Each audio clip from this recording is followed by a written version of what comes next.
নিস্তব্ধ রাতে জঙ্গলের মধ্য দিয়ে দিক বেদিক ভুলে শরীরের সমস্ত শক্তি খরচ করে প্রবল বেগে দৌড়াচ্ছে এক নারী।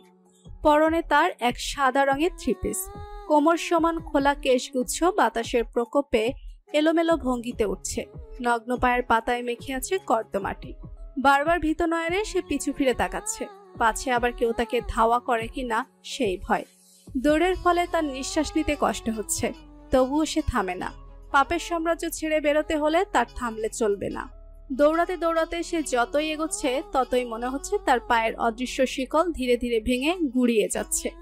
আচমকা সেই নারী লক্ষ্য করে অন্ধকার জঙ্গলের সীমানা পেরিয়ে দূরে ল্যাম্পপোস্টের আলোয় এক হাইওয়ে রোড দেখা যাচ্ছে। মুহূর্তেই সেই নারীর ঠোঁটের কোণে ফুটে ওঠে এক অদম্যকে জয় করার পার্থিব হাসি। প্রাণপণে সে ছুটে এগিয়ে যায় সেই হাইওয়ের দিকে। দৌড়ানোর সময় গাছের এক ডালের সাথে তার গলার ওড়না আটকে যায়। সেই নারী দৌড় থামিয়ে পিছন ফিরে দুহাতে ওড়না টেনে ছোটানোর চেষ্টা করে, কিন্তু এতে উল্টে ওড়না ছিঁড়ে ওড়নার অর্ধেকটা তার হাতে চলে আসে এবং বাকি অর্ধেক সেই ডালেই আটকে যায়। বিচলিত নারী অপেক্ষা না করে সে অর্ধেক ওড়নাটুকু হাতে নিয়ে হাইওয়ের দিকে ফের ছুটতে শুরু করে। কিছু মুহূর্তের ব্যবধানেই সেই শুনশান হাইওয়েতে পৌঁছে যায়। উদ্গ্রীব নয়ন মেলে সে চারিদিকে তাকায়। সম্পূর্ণ হাইওয়েতে একটা গাড়িরও অস্তিত্ব দেখা যাচ্ছে না। দূর দূর পর্যন্ত কোনো দোকানও চোখে পড়ছে না। কিছুক্ষণ আগে যেই আশার আলো তার মনে জন্মেছিল, মুহূর্তেই সে আশার আলো চোরাবালির অতলে হারিয়ে যেতে শুরু করে। আহত দৃষ্টি মেলে সেই নারী আকাশ পানে চায়। গুমোট আকাশ ভেঙে যে কোনো সময় বৃষ্টি নামবে। ক্লান্ত এই শরীরকে টেনে আর দৌড়ানো সম্ভব নয় তার পক্ষে। এবারও কি তবে সে ব্যর্থ হবে? ফিরতে হবে সেই জাহান্নাম তুল্য পাপের রাজ্যে। পরাজয় মেনে নিয়ে অসাড় হয়ে আসা নারী দেহটা মুহূর্তেই হাঁটু গেড়ে বসে পড়ে হাইওয়ের মধ্যখানে। চোখ ফেটে তার গড়িয়ে পড়ে কষ্টচিহ্ন। তার সাথে পাল্লা দিয়ে আকাশ গর্জন তুলে বর্ষণ নামায়। ক্লান্ত রমণীর সম্পূর্ণ চিত্ত মুহূর্তেই ভিজে যায় বৃষ্টির প্রতিটা ফোঁটায়। সে মুখ তুলে ঊর্ধ্বপানে চায়।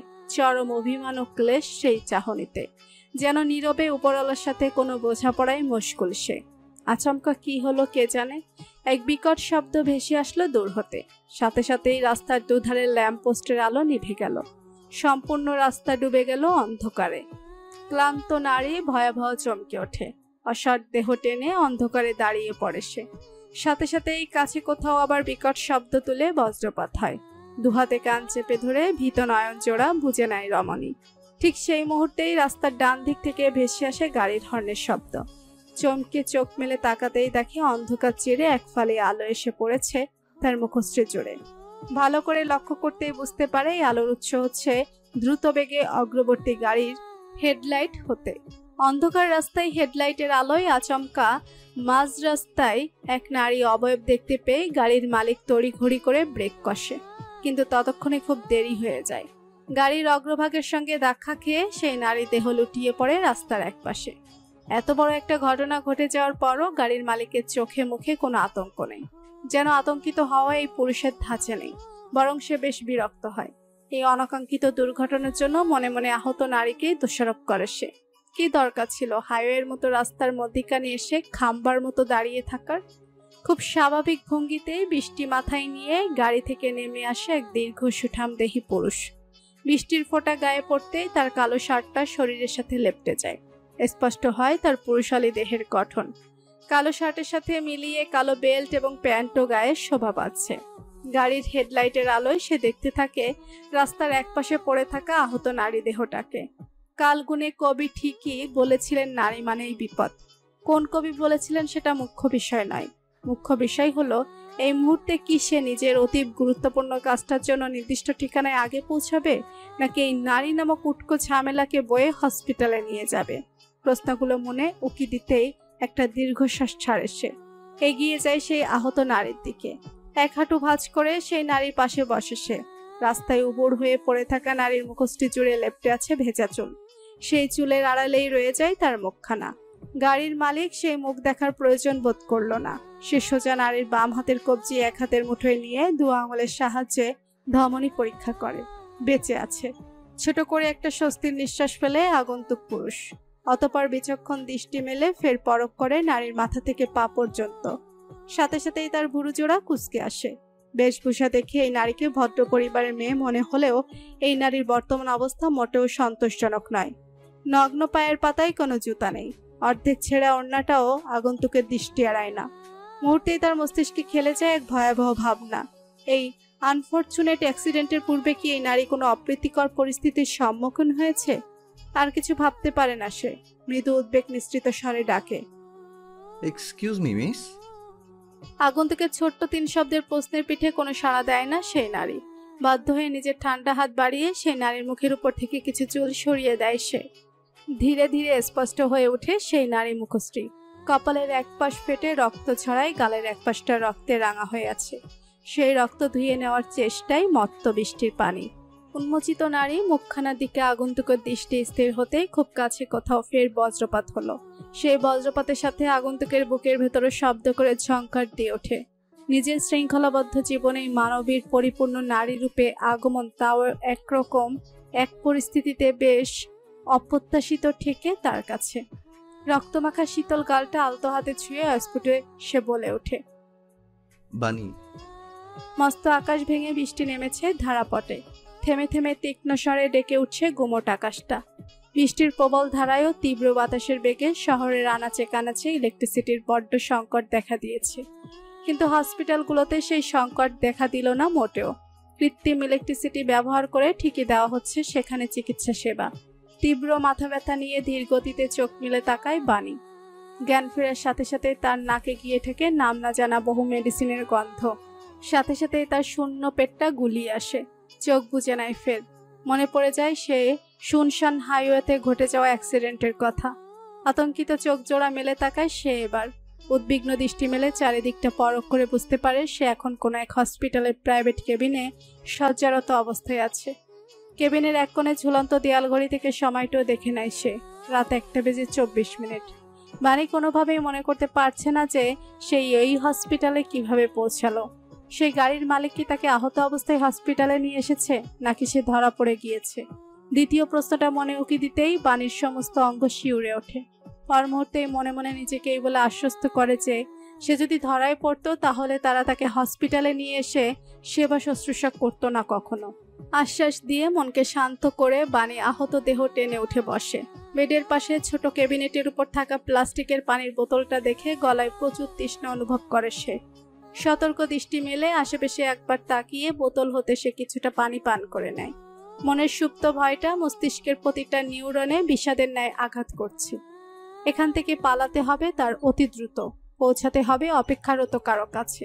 শুভ্র ওড়না দিয়ে অর্ধেক মুখশ্রী আড়াল করে অনেকটা নিকাবের মতো বেঁধে রেখেছে বানি। অশান্ত উন্মুক্ত চোখ জোড়া ভয়ে তটস্থ হয়ে চারিদিকে নজর বুলাতে ব্যস্ত। তার কেবিনের বাহিরে একজন পুরুষ অনেকটা পাহারাদারের ন্যায় দাঁড়িয়েছিল। আড়াল হতে এই দৃশ্য দেখার পর হতে বানির ভয় হচ্ছে। কোনো মতে সে ওই লোকের চোখ ফাঁকি দিয়ে কেবিন থেকে বেরিয়ে এসেছে। একবার এই হসপিটাল থেকে বের হতে পারলে সে হাঁপ ছেড়ে বাঁচে। বাহিরে তখন তুমুল বর্ষণ। কালো শার্ট পরিহিত পুরুষ বলিষ্ঠ হাতে সুকৌশলে গাড়ির স্টিয়ারিং ঘোরাচ্ছে। আচমকা ফোন বেজে উঠতেই তার মনোযোগ বিঘ্নিত হয়। এক পলক ফোনের স্ক্রিনের দিকে তাকায় সে। স্ক্রিনে ভেসে ওঠা নামটা দেখতেই সে কানে ব্লুটুথ দ্বারা চালিত ইয়ারবাড গুঁজে নেয়। কল রিসিভ করে শক্ত পুরুষালী কণ্ঠে বলে, বলো হাসান। ফোনের অপর পাশ হতে বলা শব্দগুচ্ছ শুনে তার নির্লিপ্ত মুখাবয়ব শক্ত রূপ ধারণ করে। রাগ মিশ্রিত সুরে কিছু একটা আদেশ দিয়ে কল কেটে দেয়। গাড়ির স্পিড বাড়ায়। মিনিট 5 মধ্যে পৌঁছে যায় নির্দিষ্ট হসপিটালে। দ্রুত গাড়ি পার করে রেখে বেরিয়ে আসে সে। কল লিস্ট হতে ফের হাসানের নাম্বার ডায়াল করে ফোন হাতে রেখে ব্যস্ত। পায়ে মেইন এন্ট্রান্সের দিকে এগিয়ে যায়। মেইন এন্ট্রান্স চোখ তুলে তাকায় আগন্তুক মানুষটার দিকে। মুহূর্তে তার বুকের কোণে রচিন খাঁচায় কিছু একটা ধক করে ওঠে। খানিকক্ষণ আগে পানি পান করে তৃষ্ণা মেটানো গলায় যেন চোট্টের খরা নামে। তার মুখোমুখি দাঁড়িয়ে থাকা আগন্তুকের দৃষ্টিও তার উপর নিবদ্ধ বুঝতে পেরেই যেন বাণীর রক্ত শূন্য মুখশ্রী বরফের ন্যায় জমে যায়। মস্তিষ্ক জুড়ে আলোড়ন করে ওঠে কেবল একটি নাম, শাহরিয়ার দুর্জয়। 12 বছর, এক যুগ। এতগুলো বছরে দুর্জয় নামক মানুষটার বাহ্যিক গঠনে এসেছে অগাধ লক্ষণীয় পরিবর্তন। কৈশোর দেহ বদলে সেও রূপান্তর হয়েছে পরিপূর্ণ পুরুষে। তবে যেই একটা জিনিস বদলেনি তা হলো দুর্জয়ের মুখের গাম্ভীর্যতা। সেই গম্ভীর চোখের পানে আর তাকিয়ে থাকার সাহস হয় না বাণীর। দৃষ্টি নত করে ফেলে সে। মনে মনে ভাবে দুর্জয় কি তাকে চিনে ফেললো। কোনো চান্স নেই। বাণীর মুখ ওড়না দিয়ে ঢাকা, তার বাহ্যিক গড়নেও এসেছে অনেক পরিবর্তন। আর কেবলমাত্র চোখ দেখে চিনে ফেলার মতো কোনো গভীর সম্পর্ক তাদের মধ্যে কোনো কালেই ছিল না। এই সাক্ষাৎ কেবল এক অনাকাঙ্ক্ষিত ইত্তেফাক ছাড়া আর কিছুই নয়। মাথা নত রেখেই বাণী দুর্জয়কে পাশ কেটে চলে যেতে নেয়। তখনই পেছন হতে বাতাসের শোষ শব্দ ভেদ করে একটি শীতল কণ্ঠে এসে তার কানে প্রতিধ্বনিত হয়, বাণী তালুকদার। বাণীর নগ্ন পা জোড়া থমকে যায়। দু চোখ বন্ধ করে বুক ফুলিয়ে গভীর নিঃশ্বাস নেয় সে। বাণী তালুকদার। আসলেই কি সে বাণী তালুকদার? এটাই কি তার পরিচয়? না, কখনোই না। বাণী পিছু ফিরে তাকায় না। মনে যেন বিষাদ অনুভূতির বাক্স নিয়ে সে এন্ট্রান্স গেট পেরিয়ে বেরিয়ে যেতে নিলেই সেই একই কণ্ঠ ফের বলে ওঠে, আমি জানি তুমি বাণী তালুকদার, আর আমি এটাও জানি তুমি আমাকে চিনতে ভুল করোনি। দমকা মাতাল হাওয়ার প্রকোপে নাকি দুর্জয়ের কণ্ঠস্বর শুনে বাণীর চিত্ত জুড়ে শিরশিরে অনুভূতি হলো তা অজানা। তার ঝিম ধরা মস্তিষ্ককে আর একটু এলোমেলো করে দিতেই বোধহয় দুর্জয় এসে তার মুখোমুখি দাঁড়ালো। বাণী চোখ তুলে তাকায় না, দৃষ্টি আবদ্ধ রাখে নিজের পা জোড়ার দিকে। দুর্জয় নিজের নির্লিপ্ত চোখ জোড়া মেলে অনিমেষ তাকিয়ে রয় বাণী নামক এই পরিপূর্ণ নারীর পানে। এতটা পরিবর্তন আদৌ সম্ভব? কালের পরিক্রমায় একটা মানুষের মধ্যে পরিবর্তন আসতেই পারে, কিন্তু তাই বলে কি তার ভেতরকার সত্তাটাও বদলে যাওয়ার মতো পরিবর্তন কোনো স্বাভাবিক বিষয়? দুর্জয়ের মতে এ কোনো স্বাভাবিক বিষয় নয়। এই ভীত দৃষ্টি আড়ষ্ট ভঙ্গিমার মালিকানা কবু বাণী হতে পারে না। মনের ভাবনা ঝুলি চেপে গিয়ে দুর্জয় গলায় দাম্ভিকতা বজায় রেখে বলে, আমার মনে বেশ কিছু প্রশ্ন উকি দিচ্ছে। আশা করছি তুমি সেগুলোর উত্তর দিতে কার্পণ্য করবে না। অল্প গরিমার দেয়াল ভেঙে দুর্জয়ের নিচ থেকে সেদে কথা বলা এবং আগ্রহ থেকে বাণী বিস্মিত। সেই বিস্ময় মনে লুকিয়ে রেখে বাণী দৃষ্টিনত রেখে জবাব দেয়, আমার কাছে আপনার কোনো প্রশ্নের উত্তর নেই, দয়া করে যেতে দিন। দয়া এবং বাণীকে একসাথে মেলাতে হিমশিম খাচ্ছে দুর্জয়, তবুও সে বলে ওঠে, আমি তোমাকে হসপিটালে নিয়ে এসেছি। আমার প্রশ্নের উত্তর না দিয়ে তুমি যেতে পারো না। বাণীর হাঁসফাঁস লাগছে। তার দ্রুত অপেক্ষমান কারো কাছে পৌঁছাতে হবে। এদিকে দুর্জয় তাকে এভাবে জেরা করছে। বাণী তাড়া দেখিয়ে বলে, দেখুন, আমার তাড়া আছে। আমাকে হসপিটাল নিয়ে আসার জন্য আমি আপনার প্রতি কৃতজ্ঞ, কিন্তু এখন আমার যেতে হবে। দুর্জয় তীক্ষ্ণ দৃষ্টি নিক্ষেপ করে বলে, কোথায় যেতে হবে বলো, আমি পৌঁছে দিচ্ছি। আমার প্রশ্নের উত্তর তুমি গন্তব্য পথে দিতে পারবে। বাণী এক পলক চোখ তুলে তাকিয়ে ফের দৃষ্টি নামিয়ে নেয়। মনের ভেতর কাজ করছে সংশয়। দুর্জয়ের প্রস্তাব একেবারে ফেরানোর মতো নয়। বাণীর সাথে কোনো ক্যাশ নেই। এই মধ্যরাতে অন্য কারো থেকে হেল্প নেওয়াটাও কতটা সেফ তারও নিশ্চয়তা নেই। এরকম পরিস্থিতিতে দুর্জয়ের সাহায্য গ্রহণ করা ছাড়া আর কোনো পথ খোলা দেখছে না সে। তাই এক প্রকার বাধ্য হয়েই সে বলে ওঠে, পাহাড়তলি পৌঁছাতে হবে আমার।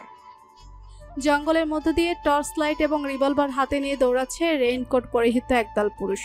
হন্য হয়ে খুঁজে চলেছে কাউকে। সেই দলের লিডার হিরণ হিংস্র স্বরে ডেকে চলেছে কেবল একটি নাম। তার হিংস্র স্বরের সাথে তাল মিলিয়ে ঘেউ ঘেউ করে ডাকছে গলায় শিকল পরা দুটো কালো পোষা কুকুর। পুরো জঙ্গল খুঁজেও যখন কাঙ্ক্ষিত মানুষকে পাওয়া গেল না, তখন হিরণ পা জোড়া থামিয়ে বড় বড় নিঃশ্বাস ফেলতে থাকে। প্রতিটা নিঃশ্বাসের সাথে বেরিয়ে আসছে তার তীব্র মাত্রার ক্ষোভ। দলের বাকি সকলে এই দৃশ্য দেখে তখন ভয়ে কপকাত। সকলের মনেই উকি দিচ্ছে প্রাণ সংকট ভীতি। নিজেকে কিছুটা স্বাভাবিক করে নিয়ে বেশ ঠান্ডা গলায় হিরণ দুটি ছেলের নাম উচ্চারণ করে। মুহূর্তেই ছেলে দুটো এক বুক ভয় নিয়ে হিরণের সামনে এসে দাঁড়ায়। মাথা নত রেখে তাদের একজন বলে ওঠে, সরি স্যার, চোখ ফাঁকি দিয়ে কিভাবে যে পালিয়ে গেল বুঝতেই পারলাম না। হিরণ শব্দ করে হেসে ওঠে। কোনো সাধারণ হাসি না, গা কাঁপানো পৈশাচিক হাসি। সেই অশরীরী হাসির শব্দ এবং মেঘে মেঘে স্ফুলিঙ্গের গর্জনের শব্দের মিলনে কুকুর দুটো ভয়ে শান্ত হয়ে যায়, যেন এই হাসির মানে তারা জানে। হুট করে এই হাসির শব্দ থেমে যায়। কিছু বুঝে ওঠার আগে সেই ছেলে দুটোর দেহ মাটিতে লুটিয়ে পড়ে। রিভলভারে সেট করা সাইলেন্সারের কারণে কোনো কাকপক্ষীও শুনতে পেল না বুলেট ছোড়ার তীক্ষ্ণ শব্দ। হাতের রিভলভারটা নামিয়ে হিরণ হিংস্র দৃষ্টি মিলে বাকিদের দিকে তাকায়। অতঃপর বেশ ভয়ঙ্কর স্বরে বলে ওঠে, আকাশ পাতাল এক করে খোঁজো সবাই। অক্ষুণ্ণ অবস্থায় ওদের ফিরিয়ে আনতে না পারলে লাশের বন্যা বইবে। কাউকে জীবিত ছাড়বো না আমি। গাড়ির খোলা জানালা দিয়ে বয়ে আসা শীতল বাতাসটা কেমন যেন ভিজে ভিজে শরীরে লাগতেই পশম দাঁড়িয়ে যাচ্ছে। বৃষ্টি থেমেছে কিছুক্ষণ হলো, তবে আবহাওয়ার অবস্থা এখনো করুণ। রাস্তার দুধারে গাছের সারি পেরিয়ে গাড়ি এগিয়ে যাচ্ছে শুনশান রাস্তা ধরে। দুর্জয়ের দুই হাত গাড়ির স্টিয়ারিংয়ে নিবদ্ধ। পাশের সিটে বসে থাকা বাণীকে আর চোখে একবার পরখ করে ফের দৃষ্টি ফেরায় রাস্তার দিকে। বাণী এখনো মুখের ওড়নার বাঁধন খুলেনি। ভীত দৃষ্টি ভুলেও তুলছে না সে, যেন ধরা পড়ে যাওয়ার কোনো ভয় মনে কাজ করছে তার। বাণীর বাম হাতের অনামিকা আঙুলের হীরের আংটিটাও দুর্জয়ের দৃষ্টিগোচর হয়নি। তার মানে বাণী এখন বিবাহিতা। অবশ্য এটা হওয়াই স্বাভাবিক। বাংলাদেশের প্রেক্ষাপটে ২৬ বছর বয়সের একজন নারীর কুমারী থাকাটা খুবই কম চোখে পড়ে। তার উপর বাণীর পরিবার বেশ সম্ভ্রান্ত ছিল। আনিসুজ্জামান তালুকদার নিশ্চয়ই নিজের মেয়ের জন্য কোনো সুপাত্র খুঁজতে কার্পণ্য করেননি। মনের ভাবনা ছেড়ে ফেলে দুর্জয় পরিষ্কার গলায় প্রশ্ন করে, তুমি এই অবস্থায় হাইওয়ের মাঝখানে কি করছিলে? বাণী এরকম প্রশ্নের জন্য প্রস্তুত ছিল, তাই দৃষ্টিনত রেখে সে নরম গলায় উত্তর দেয়, পরিবারের সাথে ঘুরতে এসেছে চট্টগ্রামে। সন্ধ্যার পর একা সি বিচে ঘুরতে বেরিয়েছিলাম। তখন ছিনতাইকারীদের কবলে পড়ি। ওরা আমার পার্স নিয়ে যায়। কোনো মতে প্রাণ নিয়ে পালিয়ে হাইওয়েতে পৌঁছাই। দুর্জয় শান্ত মনে শুনল বাণীর বলা মিথ্যে উত্তরটা। পাল্টা প্রশ্ন করল না আসল সত্যটা কি। কাটকাট গলায় সর্বদা সত্য বলে বেড়ানো মেয়েটা হাঁসফাঁস করতে করতে যেহেতু মিথ্যাটা বলেছে, তার মানে সে দুর্জয়ের সাথে নিজের ব্যক্তিগত ব্যাপারে কোনো কথা বলতে ইচ্ছুক নয়।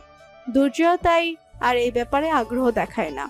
ইতিমধ্যে সে যথেষ্ট যেচে কথা বলে ফেলেছে নিজের আত্মগরিমা ভেঙে। এর থেকে বেশি সীমা লঙ্ঘন তার দ্বারা সম্ভব নয়। গাড়ির ভেতরটা আলোকিত করে রাখা মৃদু আলোটা বাণীর কাছে বেশ অসহ্যকর হোক।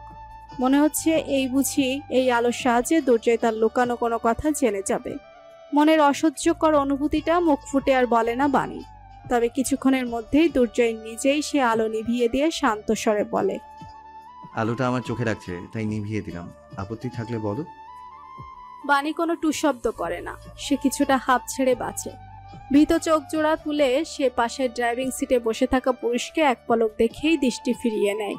গভীর চোখ জোড়া স্থির করলো জানালার বাহিরে। ডুব দিল অতীতে। সময়টা যখন ১৪১৯ বঙ্গাব্দের মাঘ মাস। ইংরেজিতে সুস্পষ্টভাবে বললে সময়টা ২০১২ সালের জানুয়ারি মাস। হাড় কাঁপানো শীতের কুয়াশায় সম্পূর্ণ সিলেট যখন ঢাকা পড়ে আছে তখনকার কোনো এক সকালের চিত্র। শোরগোলে পরিপূর্ণ ক্লাসের লাস্ট টেবিলে মাথা এলিয়ে চোখ বুজে রেখেছে এক কিশোরী। ইংরেজি মিডিয়ামে পড়ার দরুন তার গায়ে রয়েছে একটা সাদা শার্ট এবং কালো প্যান্ট। শীত হতে রক্ষা পেতে সাদা শার্টের উপর পড়েছে একটা কালো কোট। নিম্ন তাপমাত্রার ফলে তার সুডৌল নাকের আগাটা টকটকে লাল হয়ে আছে। ব্যান্স হেয়ার কাট দেওয়া চুলগুলো উঁচু করে পনিটেল করা। আচমকা সম্পূর্ণ ক্লাস নীরব বনে যায়। কিছু সময় গড়াতেই একটা বিকট শব্দে কিশোরীর তন্দ্রা ছুটে যায়। সে ধরফরিয়ে উঠে দাঁড়িয়ে বলে, ইয়েস ম্যাম। মোটা ফ্রেমে চশমা পরিহিত শিক্ষিকা বেশ রূঢ় স্বরে প্রশ্ন করে, why are you sleeping in the classroom Bani? বাণীর মনোযোগ ততক্ষণে মিশকে অতিক্রম করে সুদূরে বোর্ডের সামনে ব্যাগ কাঁধে দাঁড়িয়ে থাকা নতুন ছাত্রের দিকে নিবদ্ধ হয়। ভাবভঙ্গিহীন সেই কিশোরের কোটের উপর বুকের দিকটায় আটকে থাকা নেমপ্লেট হতে জেনে নেয় তার নাম শাহরিয়ার দুর্জয়। বহুক্ষণ যাবৎ সেই নিখুঁত মুখটা এক ধ্যানে দেখে বাণী। তার ধ্যান ভাঙে মিসের বিরক্তি মিশ্রিত ডাক শুনে, হোয়ার ইজ ইউর মাইন্ড বানি? মিসের থেকে সামান্য ধমক শুনে আপন চেয়ারে বসতেই বাণী লক্ষ্য করে তার পাশের চেয়ারে বসা আরমিনও হা হয়ে সেই নতুন ছাত্রের দিকে তাকিয়ে আছে। বাণী নির্লিপ্ত ভঙ্গিতে আরমিনকে সতর্ক করে বলে ওঠে, ব্রাদার ইন লকে খারাপ নজরে দেখতে হয় না আরমিন দেবী। আরমিন সরু চোখে বাণীর দিকে তাকিয়ে প্রশ্ন করে, who is my brother in law? That boy Durjoy. ভবিষ্যতে গিয়ে এই ছেলেটা তোর বেস্ট ফ্রেন্ডের হাজবেন্ড হবে।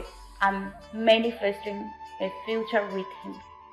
অতীতের স্মৃতিচরণ হতে বেরিয়ে আসে বাণী। তার দু চোখ ভরা ছলছলে অশ্রুর দল।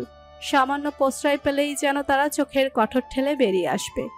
কিশোরী বাণী কি জানতো তার ছোটখাটো সেই তথাকথিত ক্রাশ, এই ফার্স্ট সাইট নামক অনুভূতিটা কি এক তীব্র মহামারীতে রূপ নেবে? কিশোরী বাণী কি কবু জানতো তার ভবিষ্যতে কি অপেক্ষা করছে? উহু, জানতো না। জানলে সে পালিয়ে যেত বহু পূর্বে। সব ছেড়ে দূরে কোথাও পালিয়ে যেত, মুছে দিত নিজের অস্তিত্ব। দুর্জয় শান্ত স্বরে বাণীর সম্বিত ফিরে, পৌঁছে গিয়েছি। বাণী এক পলক দুর্জয়কে দেখে ব্যস্ত হাতে নিজের সিট বেল্ট খুলে গাড়ি থেকে নেমে আসে। দ্রুত পায়ে এগিয়ে যায় রাস্তার পাশে ইটের তৈরি একতলা বাড়িটার সামনে। কলিং বেল বাজিয়ে অপেক্ষা করে দরজা খোলার। পুরোটা সময় এক মুহূর্তের জন্য সে পেছনে ফিরে তাকায় না। দূর হতে অস্থির ভঙ্গিতে দ্বার প্রান্তে অপেক্ষারত বাণীকে দেখতে থাকে দুর্জয়। ঠিক সেই মুহূর্তে তার ফোনটা শব্দ তুলে বেজে ওঠে। ফোনটা রিসিভ করতে অপর পাশ থেকে গম্ভীর স্বরে আসে কঠোর অর্ডার। অর্ডার মানতে বাধ্য দুর্জয় গম্ভীর স্বরে উত্তর দেয়, এখনই আসছি। ব্যাস, ফোনটা রেখে শেষবারের মতো বাণীকে দেখে নিয়েই দুর্জয় গাড়ি স্টার্ট দেয়। শাসা শব্দ তুলে প্রস্থান করে সেখান থেকে। হয়তো আর এক মুহূর্তে অপেক্ষা করলে সে দেখতে পেত দরজা খুলে ভেতর থেকে বেরিয়ে আসা ছোট্ট এক মানবীকে, যাকে দুহাতে বুকে জড়িয়ে নিয়েছে বাণী। লম্বা করিডোর পেরিয়ে সামনে এগিয়ে যাচ্ছে দীর্ঘদেহী নির্দিষ্ট ইউনিফর্ম পরিহিত এক পুরুষ। চলার পথে যাদের মুখোমুখি হচ্ছে সকলেই আপন অবস্থানে দাঁড়িয়ে পড়েছে সাথে সাথে। এক হাত তুলে কপালে চেপে জানাচ্ছে স্যালুট, কিন্তু সেই পুরুষ সেদিকে তোয়াক্কা না করে আপাতত দ্রুত পায়ে এগিয়ে যাচ্ছে নির্দিষ্ট এক রুমের দিকে। একটা বিশাল আকারের দরজার সামনে এসে দাঁড়াতেই সে প্রাণ ভরে নিঃশ্বাস নেয় খানিকটা। সেই সিংহদ্বারের একপাশে দেয়ালের সাথে অ্যাটাচড রয়েছে আধুনিক কালো রঙের একটি ডিভাইস, যাকে ইংরেজিতে বলা হয় ফিঙ্গারপ্রিন্ট সেন্সর। নিজের বৃদ্ধাঙ্গুলটি সেই সেন্সর ডিভাইসে চেপে ধরতে এক ধরনের সবুজ সিগন্যাল লাইট জ্বলে ওঠে। বিশাল আকারের সেই অটোমেটেড দরজা আপন গতিতে দুদিকে ধীরে ধীরে সরে যায়। খুলে যায় প্রবেশ পথ, যার অর্থ হলো you have the access to enter this room now. এই রুমে প্রবেশের জন্য দুটি জিনিস খুব গুরুত্বপূর্ণ, প্রথমত ফিঙ্গারপ্রিন্ট এবং দ্বিতীয়ত ইউনিফর্ম। যেহেতু এই দুটি জিনিসই তার কাছে রয়েছে, তাই সে আর অপেক্ষা না করে প্রবেশ করে ভিতরে। সুবিস্তীর্ণ রুমের মধ্যিখানে সাদা রঙের আয়তকার আকৃতির বিশাল এক টেবিলের দুপাশে বসে রয়েছে 4 জন গুরুত্বপূর্ণ সদস্য। তাদের গায়ে রয়েছে নির্দিষ্ট ইউনিফর্ম। টেবিলের এক মাথায় দুহাতে ভর দিয়ে সামান্য ঝুঁকে দাঁড়িয়ে খুব গুরুত্বপূর্ণ আলোচনায় ব্যস্ত 40 এক বলিষ্ঠ পুরুষ। কঠোর শৃঙ্খলার ভেতর আবদ্ধ জীবনের প্রভাবে মুখশ্রী জুড়ে মধ্যবয়স্কের ছাপ স্পষ্ট বোঝা যাচ্ছে না। নাম তার জুলফিকার মুস্তফা। জুলফিকারের গুরুত্বপূর্ণ কথার মাঝখানে মিটিং রুমে প্রবেশ করে সপ্তবিংশতি এক পুরুষ। টেবিলের সামনে এসে সে দুহাত পিঠের পেছনে নিয়ে ভাঁজ করে স্থির ভঙ্গিতে দাঁড়ায়। মুখশ্রী জুড়ে তার লেপ্টে আছে গম্ভীরতা। সেই গম্ভীর মুখশ্রীর দিকে এক মুহূর্তে তাকিয়ে থেকে জুলফিকার শান্ত স্বরে বলে ওঠে, the wait is over now, it's time to hunt.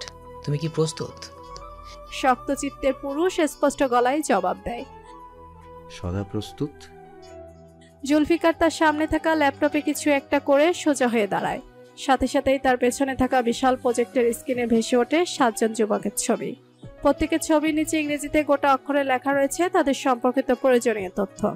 Zulfikar বেশ স্বাভাবিক ভঙ্গিতে বলে ওঠে, এই অপারেশন কতটা গুরুত্বপূর্ণ সেই বিষয়টা মাথায় রেখেই হেডকোয়ার্টার্স থেকে তোমাকে এই দায়িত্ব দেওয়া হয়েছে।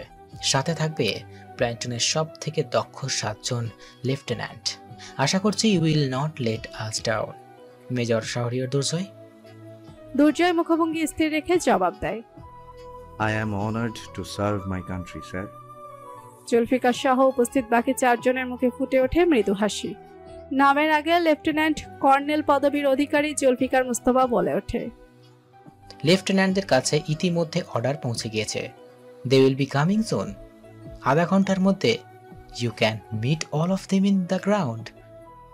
রাতের অন্ধকারটা কাটা পড়েছে গ্রাউন্ডের চারিদিকে জলজল করা ইলেকট্রিক্যাল বাতির সুফলে। উন্মুক্ত সবুজ মাঠ জুড়ে রয়েছে সমান করে ট্রিমিং করা ঘাসের সমারোহ। ঘণ্টাখানেক আগে থেমে যাওয়া বৃষ্টির প্রমাণ চিহ্ন হিসেবে ভেজা ঘাসগুলোকে খুব সতেজ দেখাচ্ছে। আচমকা শান্ত মাঠের ঘাসগুলো ব্যাপক বাতাসের প্রকোপে অস্থির হয়ে উঠল। চারিদিকে ছড়িয়ে পড়ল তীক্ষ্ণ সাই সাই শব্দ। আকাশ হতে নেমে এলো এক সামরিক হেলিকপ্টার। এই বিমানের নাম মিল MI-17। রাশিয়ায় তৈরি 2 টারবাইন যুক্ত এই পরিবহন হেলিকপ্টার খুব বিশেষ কোনো কারণ ছাড়া ব্যবহার হয় না। আজও তার ব্যতিক্রম নয়। হেলিকপ্টারের ভেতর থাকা মানুষগুলো বেশ গুরুত্বপূর্ণ। মূলত তাদের সুরক্ষিতভাবে আগমন নিশ্চিত করার জন্যই লেফটেন্যান্ট কর্নেল জুলফিকার মুস্তফা নিজের সিনিয়র কর্নেলের অনুমতি নিয়ে এই হেলিকপ্টার পাঠিয়েছে। 32 জন সৈন্য সদস্য ধারণ ক্ষমতাকারী বিমানটা মাটি হতে খানিকটা উঁচুতে এসে স্থির হলো। বিমানের উপরের অংশে প্লেটের মতো ধারালো পাখাটা তখনও শব্দ তুলে একটি শক্ত মাস্তুলকে কেন্দ্র করে ঘুরছে। বিমানের একদিকে দরজাটা খুলে যেতেই সেই দরজা দিয়ে পরপর 7 জন যুবক সুকৌশলে লাফিয়ে মাঠে নেমে পড়ে। পিঠে তাদের বিশাল বিশাল ব্যাকপ্যাক। তারা নেমে পড়তে বিমানটা শব্দ তুলে ফের প্রস্থান করে সেখান থেকে। সুঠামদেহী 7 জন পুরুষ আলাদা আলাদা প্লাটুনের লেফটেন্যান্ট হওয়ার সুবাদে পরস্পর পরিচিত নয়। আপাতত তারা নিজেদের মধ্যে কোনো কথা বলছেও না, বরং আগ্রহী দৃষ্টি মেলে চারিদিকে তাকিয়ে দেখছে। গ্রাউন্ডের সীমানা প্রান্তে বেশ কিছু বন্দুকধারী নিরাপত্তা কর্মীকে দেখা যাচ্ছে। এছাড়া আরও একটাও কাকপক্ষী নেই চারিদিকে। 7 জনের মধ্যে কিছুটা চঞ্চল দৃষ্টির যুবক হতাশ সংসারে সুদাই। এ কি দিন এলো আমাদের সামরিক বাহিনীর! আমার মতো শত্রুদের জমকে অভ্যর্থনা জানাতে কেউ এলো না। বাকি 6 জন সরু চোখে সেই যুবকের দিকে তাকাতেই তাদের পেছন হতে ভেসে আসে বুট পরিহিত কারো হেঁটে আসার আভাস। মুহূর্তে 7 জন সম্পূর্ণ পিছনে ঘুরে ফিরে তাকায়। অন্ধকার ছাপিয়ে এগিয়ে আসা দীর্ঘদেহী ইউনিফর্ম পরিহিত পুরুষের দিকে তাদের দৃষ্টি স্থির হয়। দুর্জয় স্বাভাবিক ভঙ্গিতে এগিয়ে এসে সোজা হয়ে তাদের মুখোমুখি দাঁড়ায়। কোনো ভনিতা না করে বেশ শান্ত গলায় বলে ওঠে, আমি মেজর শাহরিয়ার দুর্জয়। আপনারা যে অপারেশনের জন্য এই মুহূর্তে এখানে উপস্থিত আছেন, সেই অপারেশন আমার আন্ডারেই লিড হবে। মুহূর্তেই 7 জন যুবক এক হাত তুলে স্যালুট করে স্কটের ভাষায় আরামে দাঁড়ায়। দুর্জয় তীক্ষ্ণ দৃষ্টি মেলে একবার 7 জনের মুখশ্রী দেখে নেয়। আধ ঘন্টা আগে স্ক্রিনে দেখে আসে এই 7 জনের নাম সে ভুলেনি, তবুও সে বলে, সকলে এক এক করে নিজেদের নাম বলুন এবং আপনি কেন নিজেকে এই অপারেশনের জন্য উপযুক্ত বলে মনে করেন তার একটা কারণ বলুন। সর্বডানে দাঁড়িয়ে থাকা চঞ্চল দৃষ্টির যুবক সর্বপ্রথম মুখ খুলে, লেফটেন্যান্ট তামজিদ সাইফ, আমি নিজেকে এই অপারেশনের জন্য উপযুক্ত মনে করি, কারণ আমি কখনো ময়দান ছেড়ে পালাই না, বরং শত্রুকে সেই ময়দানে দাফন করাই আমার একমাত্র লক্ষ্য। সাইফের পাশে দাঁড়িয়ে থাকা শ্যাম যুবক কাটকাট স্বরে বলে ওঠে, লেফটেন্যান্ট আরাফাত প্রত্যয়, আমার জীবনের একটাই লক্ষ্য, যুদ্ধের ময়দানে শহীদের মর্যাদা লাভ করা। তাই এত গুরুত্বপূর্ণ এক অপারেশনের জন্য আমি নিজেকে যোগ্য মনে করি। দুর্জয় সরু দৃষ্টি মেলে প্রত্যয় নামক যুবককে আগাগোড়া পরখ করে। যুদ্ধের ময়দানে শহীদ হওয়া প্রত্যেক সেনার বুকে লালিত এক স্বপ্ন। দেশের জন্য জীবন দিতে যেই সেনা দ্বিধাবোধ করে সে কখনোই একজন সৈন্য হওয়ার মর্যাদা পাওয়ার যোগ্যতা রাখে না। কিন্তু প্রত্যয় নামক এই যুবকের বুকে শুধু শহীদ হওয়াটাই যেন একমাত্র সুপ্ত ইচ্ছে নয়, বরং দুর্জয়ের মনে হচ্ছে সে শহীদ হওয়ার উছিলায় গভীরভাবে মৃত্যুকে আলিঙ্গন করতে ইচ্ছুক। প্রত্যয়ের পাশে দাঁড়িয়ে থাকা যুবকের কথা শুনে দুর্জয় ভাবনা ছেড়ে বেরোয়। এই মুহূর্তে বেশ চিকন এবং লম্বা করে এক যুবক আপন পরিচয় দিচ্ছে। লেফটেন্যান্ট সাদাত সরকার। পর্যায়ক্রমে এক এক করে বাকি 4 জনও নিজেদের নাম এবং উপযুক্ত মনে হওয়ার কারণ জানায়। অবশিষ্ট 4 জনের নাম হলো ইমতিয়াজ রাফি, রিদওয়ান ইশরাক, ফারদিন ইসলাম এবং জুনায়েদ রউফ। প্রাথমিক পরিচয় পর্বটুকু শেষ হতেই দুর্জয় 7 জনকে উদ্দেশ্য করে বলে, আগামীকাল সকাল 7টায় তোমাদের সাথে দেখা হবে। Good night. 2 বাক্যের কথাটুকু শেষ করে দুর্জয় বিলম্ব না করে সেখান থেকে প্রস্থান করে। পেছনে রয়ে যায় সেই 7 যুবক। সাইফ হতাশ গলায় বলে, এই কার আন্ডারে আমার অভিযান করতে হবে? মেজরের মুখ দেখেই তো আমার মনের সুপ্ত রসিকতারা নিজের স্বকীয়তা হারিয়ে ফেললো। তার উপর আবার এখন বাজছে রাত প্রায় 3:30। ঘুমাতে ঘুমাতে 4টা বাজবে। মাত্র 2 ঘন্টা ঘুম নসিব হলো আমার ভাগ্যে। এরকম চলতে থাকলে তো অভিযান শেষে আমি 2 চোখের নিচে বিশাল ডার্ক সার্কেল গিফট পাবো। রাফি শান্ত পায়ে এগিয়ে যেতে যেতে ঘুম জড়ানো স্বরে বলে ওঠে, আল্লাহর কাছে শুকরিয়া আদায় করো যে অন্তত 2 ঘন্টার জন্য হলেও কপালে ঘুম নসিব হয়েছে। এখানে দাঁড়িয়ে আফসোস করতে থাকলে সেটাও হারাবে। রাফিকে অনুসরণ করে জুনায়েদও তার পিছু পিছু যেতে যেতে বলে ওঠে, তাছাড়া আমার মেজরকে বেশ পছন্দ হয়েছে, চেহারার মধ্যে ব্যক্তিত্বের ছাপ স্পষ্ট। রাফি আর জুনায়েদের পিছু পিছু বাকিরাও এগিয়ে গেলে সাইফ ফের হতাশ গলায় শুধায়, এই 6 জন দেখি আস্ত উজবুক। হায় রে, সমস্যা নেই, আমাদের মতো রং পুরুষের সাথে থাকতে থাকতে এদের ব্ল্যাক এন্ড হোয়াইট লাইফও রঙে পরিপূর্ণ হয়ে যাবে। সবশেষে সাইফ একটা দীর্ঘশ্বাস ফেলে এগিয়ে যায় বাকিদের পিছু পিছু। আগামীকাল তাদের জন্য অপেক্ষা করছে এক নতুন ভোর। কাঠের তৈরি সরু বিছানার মধ্যিখানে হেলান দিয়ে বসে আছে বাণী। আনমনে ডুবে আছে সে আপন ভাবনার জগতে। এত বছর পর আচানক দুর্জয়ের সাথে দেখা হওয়াটা যেন তার মস্তিষ্কের সকল সাজানো পরিকল্পনা এলোমেলো করে দিয়েছে। বাণী মনে মনে নিজেকে শুধায়, এলোমেলো হলে চলবে না। এত দূর এসে ধরা পড়তে চাই না আমি। দুর্জয়ের সাথে আমার সাক্ষাৎ কেবলমাত্র একটা অ্যাক্সিডেন্ট ছিল। সেই কাকতালীয় অ্যাক্সিডেন্টে বিভোর হয়ে ধরা পড়লে সব শেষ হয়ে যাবে। এটাই শেষ সুযোগ আমার। বাণীর ভাবনার মাঝে একটা ছোট্ট কোমল হাত তার গাল ছুঁয়ে দেয় আলতো করে। বাণীর ধ্যান ভাঙে। সে চোখ নামিয়ে নিচের দিকে তাকায়। তার বুকের সাথে লেপ্টে মাথাটা সামান্য উঁচু করে তার দিকে তাকিয়ে আছে ল্যাভেন্ডার রঙের ফ্রক পরিহিত এক শিশু। সেই ছোট্ট মানবী কোমল স্বরে প্রশ্ন করে ওঠে, তুমি কিভাবে ব্যথা পেয়েছো মাম্মাম? ছোট্ট মুখটার পানে তাকাতেই বাণীর মুখে মৃদু হাসি ফুটে। সে নরম গলায় বলে, মাম্মা, তোমাকে বলেছিলাম না যে আমরা হাইড অ্যান্ড সিক খেলছি? ছোট্ট মানবী উপর নিচ সামান্য মাথা নেড়ে হ্যাঁ বলে। বাণী তার কপালে একটা চুমু খেয়ে বলে, গেম খেলতে নিয়েই মাম্মা পড়ে গিয়ে সামান্য ব্যথা পেয়েছি। তুমি চিন্তা করো না মা, সেরে যাবে। 5 বছর বয়সী শিশুটা কিছুক্ষণ বাণীর চেহারার পানে চেয়ে থেকে প্রশ্ন করে, পাপা আমাদের খুঁজে ফেললে কি আমরা হেরে যাবো মাম্মাম? পাপা শব্দটা শুনতেই বাণীর মুখ মলিন হয়ে যায়। সে কথার প্রসঙ্গ ঘুরিয়ে মৃদুস্বরে বলে ওঠে, বন্নি, মা আমার, মামা তোমাকে 3টা পয়েন্ট মেমোরাইজ করেছি, তোমার মনে আছে সেগুলো? বন্নি প্রফুল্ল গলায় জবাব দেয়, ইয়েস মাম্মাম। বাণী হেসে বলে, বলো তো সেগুলো কি কি? বন্নি এবার মায়ের বুক থেকে মাথা তুলে সোজা হয়ে বসে। বিচক্ষণ শিশুর ন্যায় নিজের হাতের আঙুল দ্বারা গণনা করতে করতে জবাব দেয়, পয়েন্ট 1, মাম্মাম ছাড়া আর কাউকে টাচ করব না। পয়েন্ট 2, কেউ কোনো কোশ্চেন করলে কোনো উত্তর দেব না। পয়েন্ট 3, আমি গুড গার্ল হয়ে মাম্মার সব কথা শুনবো। মেয়ের কথা শেষ হতেই বাণী হেসে মেয়েকে জড়িয়ে ধরে বলে, এখন ঘুমিয়ে পড়ো মা। বন্নি মায়ের বাধ্য মেয়ে। সে এক মুহূর্ত অপেক্ষা না করে চোখ বুজে নেয়। বাণী মেয়ের কাজ সমান রেশমের ন্যায় চুলে হাত বুলিয়ে দিতে বন্নি গভীর ঘুমে তলিয়ে যায়। ঘুম নামে না কেবল বাণীর চোখে, তার মাথায় কিলবিল করছে অসংখ্য চিন্তা। আজকের রাতটা এখানে তার মাথা গোজার ঠাঁই হয়েছে, কিন্তু আগামীকালের মধ্যেই তার বন্নিকে নিয়ে চট্টগ্রাম ছেড়ে বের হতে হবে যে কোনো মূল্যে। এই জাহান্নাম ছেড়ে যত দূরে যাওয়া যায় সে পালিয়ে যাবে। রাতের আধা চিড়ে ধীরে ধীরে ভোরের আলো ফুটতে শুরু হয়েছে। মৃদু হাওয়া বয়ে আসছে খোলা জানালা দিয়ে। সেই হাওয়ায় রুমের বেবি পিঙ্ক রঙের পাতলা ফিনফিনে পর্দাটা উড়ে স্থানচ্যুত হয়।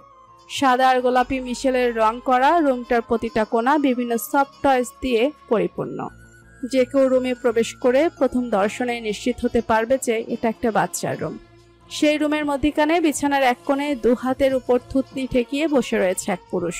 অতি রক্তিম চোখ জোড়া নিবদ্ধ বেডসাইড ক্যাবিনেটের উপর রাখা একটা ফটো ফ্রেমের দিকে পরিপূর্ণ এক নারী হাস্যোজ্জ্বল মুখে একটা বাচ্চা মেয়েকে কোলে নিয়ে তার পানে চেয়ে রয়েছে। বাচ্চাটা এক হাতে একটা খেলনা নিয়ে সেটা নিয়ে খেলতে ব্যস্ত।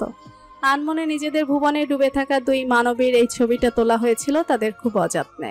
আচানক দরজায় কড়া নাড়ার শব্দ হয়। ক্রোধিত পুরুষ নিজের রক্তিম দৃষ্টি সেই ফটো ফ্রেমের দিকে স্থির রেখে ভেতরে প্রবেশের অনুমতি দিতেই একজন যুবক বেশ ধীরে দরজার নব ঘুরিয়ে রুমে প্রবেশ করে। চোখ দুটো বন্ধ করে গভীরভাবে নিঃশ্বাস ছেড়ে রুমে প্রবেশ করা যুবকের দিকে তাকাতেই সেই পুরুষের চোখ জোড়া বড় হয়ে গেল। ব্যস্ত পায়ে উঠে সে এগিয়ে যায় সেই যুবকের দিকে। চিলের ন্যায় ছোবল মেরে ছিনিয়ে নেয় তারা হাতে থাকা শুভ্র ওড়নার অর্ধেকাংশ। যুবকটা মাথা নত রেখে বলে, জঙ্গলের অপর প্রান্তের শেষ মাথায় হাইওয়ে যাওয়ার পথে একটা গাছের কাছে এটা পাওয়া গিয়েছে।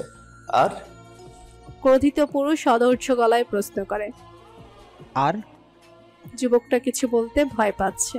সে বেশ কাচুমাচু করছে কথা বলতে। অধৈর্য সেই পুরুষ রাগে এবার একটা ধমক দিয়ে উঠতেই সেই যুবক নিজের ওপর হাতে থাকা ছোট সাদা মুক্তার দুলটা এগিয়ে দিয়ে ভীত গলায় বলে ওঠে, আমরা খুঁজতে হাইওয়েতে যাই। সেখানে হাইওয়ের এক পাশে আমরা এই কানের দুলটা খুঁজে পাই। আনফর্চুনেটলি সেখানে রাস্তায় খানিকটা রক্ত পড়েছিল। হতে পারে ওটা ওনারই রক্ত। ক্রোধ এবং ভয়ে মিশ্রিত অনুভূতির জোয়ারে মনটা বেশ বিষিয়ে ওঠে অধৈর্য পুরুষের। সে আর কিছু বলতে পারে না।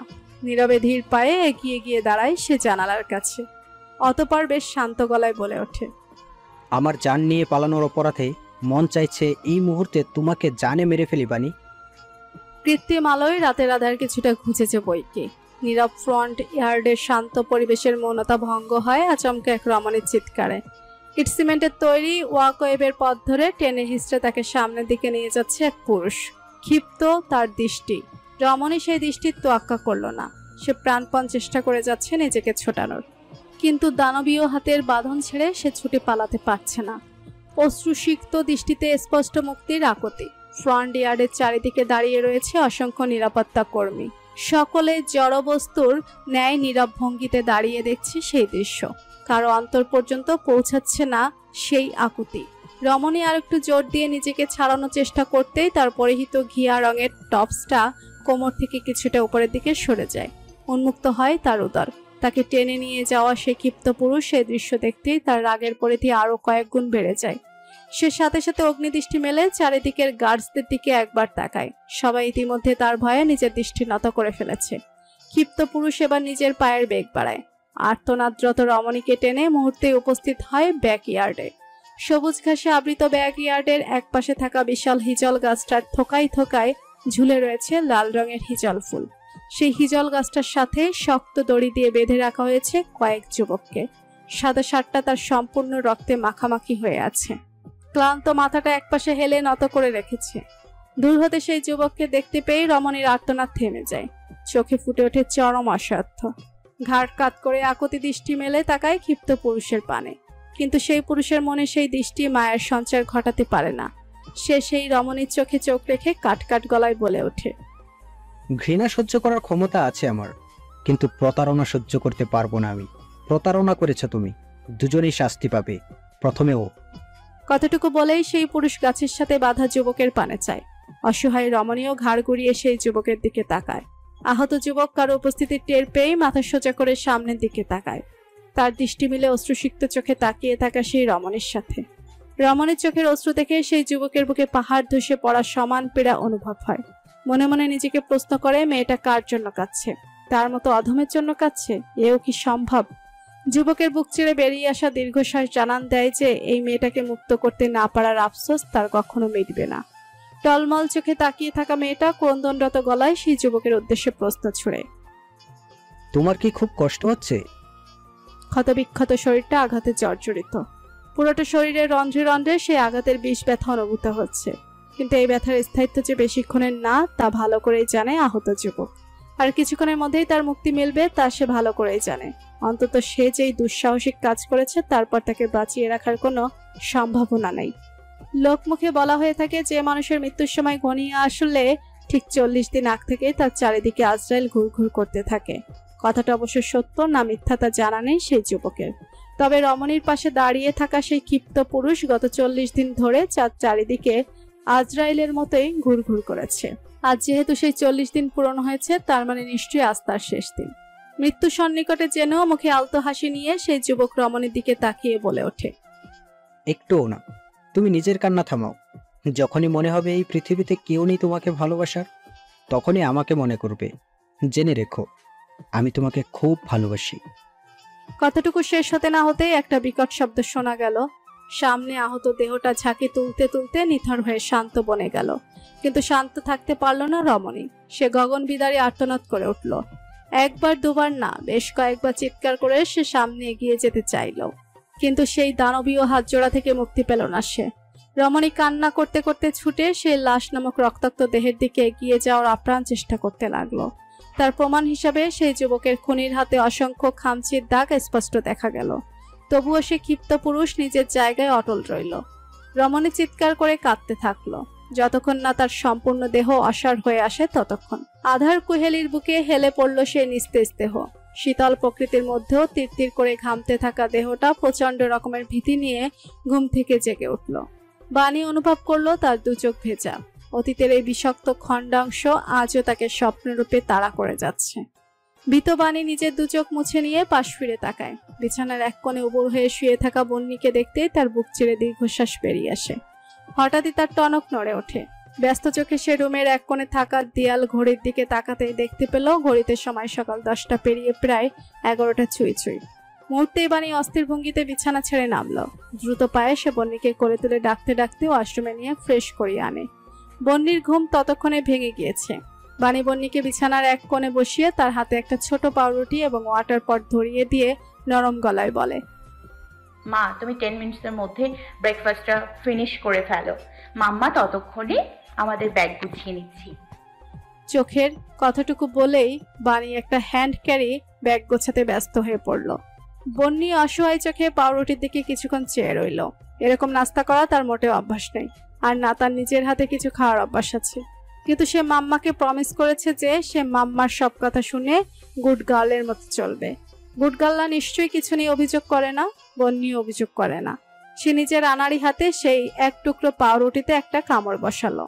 পরপর শব্দ তুলে ওয়াটার পটের স্ট্রয়ের সাহায্যে কিছুটা পানি মুখে নিয়ে সেটা দ্বারা রুটিটাকে নরম করে চিবিয়ে খেলো। এরকম করে সে সম্পূর্ণ পাউরুটিটা খেয়ে শেষ করলো। বানি ততক্ষণে ব্যাগ গুছিয়ে নিজের জামা বদলে তার উপর একটা কালো বোরখা পরে নিল, মেকআপ করে সম্পূর্ণ মুখটাও ঢেকে নিল। বন্নি উৎসুক দৃষ্টি মেলে দেখলো সম্পূর্ণ দৃশ্যটা। পর মুহূর্তে সে খিলখিলিয়ে হেসে বলে ওঠে, মাম্মাম তোমাকে একদম ব্যাটম্যানের মতো লাগছে। পাপা কখনো তোমাকে চিনতেই পারবে না। বানির ভয়ের তো হৃদয় মনে মনে দোয়া করে তাই যেন হয়। সে বন্নির উদ্দেশ্যে প্রশ্ন করে, তুমিও মাম্মার মতো রেডি হতে চাও মা? বন্নি চরম উৎসাহ নিয়ে মাথা নেড়ে হ্যাঁ জানায়। বানি বন্নির জামা পরিবর্তন করে অন্য একটা ফ্রক পরিয়ে দেয়। তার সাথে মুখে মাস্ক পরিয়ে মাথায় বাচ্চাদের ছোট একটা হিজাবও পরিয়ে দেয়। হিজাব পরে বন্নি মহা আনন্দে আয়নায় বারবার ঘুরে ফিরে নিজেকে দেখতে ব্যস্ত হয়ে পড়ে। সেই সময় বানি একটা কাগজ কলম নিয়ে ছোট একটা চিরকুট লিখে তা বিছানার একপাশে রেখে দেয়। অতঃপর এক হাতে হ্যান্ডব্যাগ এবং অপর হাতে বন্নির হাত ধরে সে দ্রুত সে বাড়ি থেকে প্রস্থান করে। এখানে আর এক মুহূর্ত থাকা যাবে না। ভর দুপুর পেরিয়ে বিকেলের আগমনী লগ্ন তখন। পাহাড়তলির কোনো এক গলি পথে অতি সাবধানে হেঁটে যাচ্ছে এক মহিলা। অশান্ত দৃষ্টি মেলে সে বারবার আশেপাশে তাকাতে ব্যস্ত। রাস্তায় মানুষের সমাগম খুবই কম।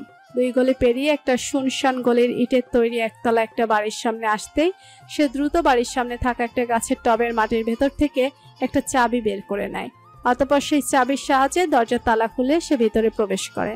একতলায় বাড়িটা 3 রুমের মেলবন্ধনে তৈরি। একটা বেডরুম, একটা বসার ঘর আর একটা রান্নাঘর মাত্র। বাড়িটা প্রথম দেখেই বোঝা যাবে যে এটা কোনো এক মধ্যবিত্ত পরিবারের বাড়ি। সুস্পষ্টভাবে বলতে গেলে বাড়িটা ভদ্রমহিলার ভাইয়ের বাসা।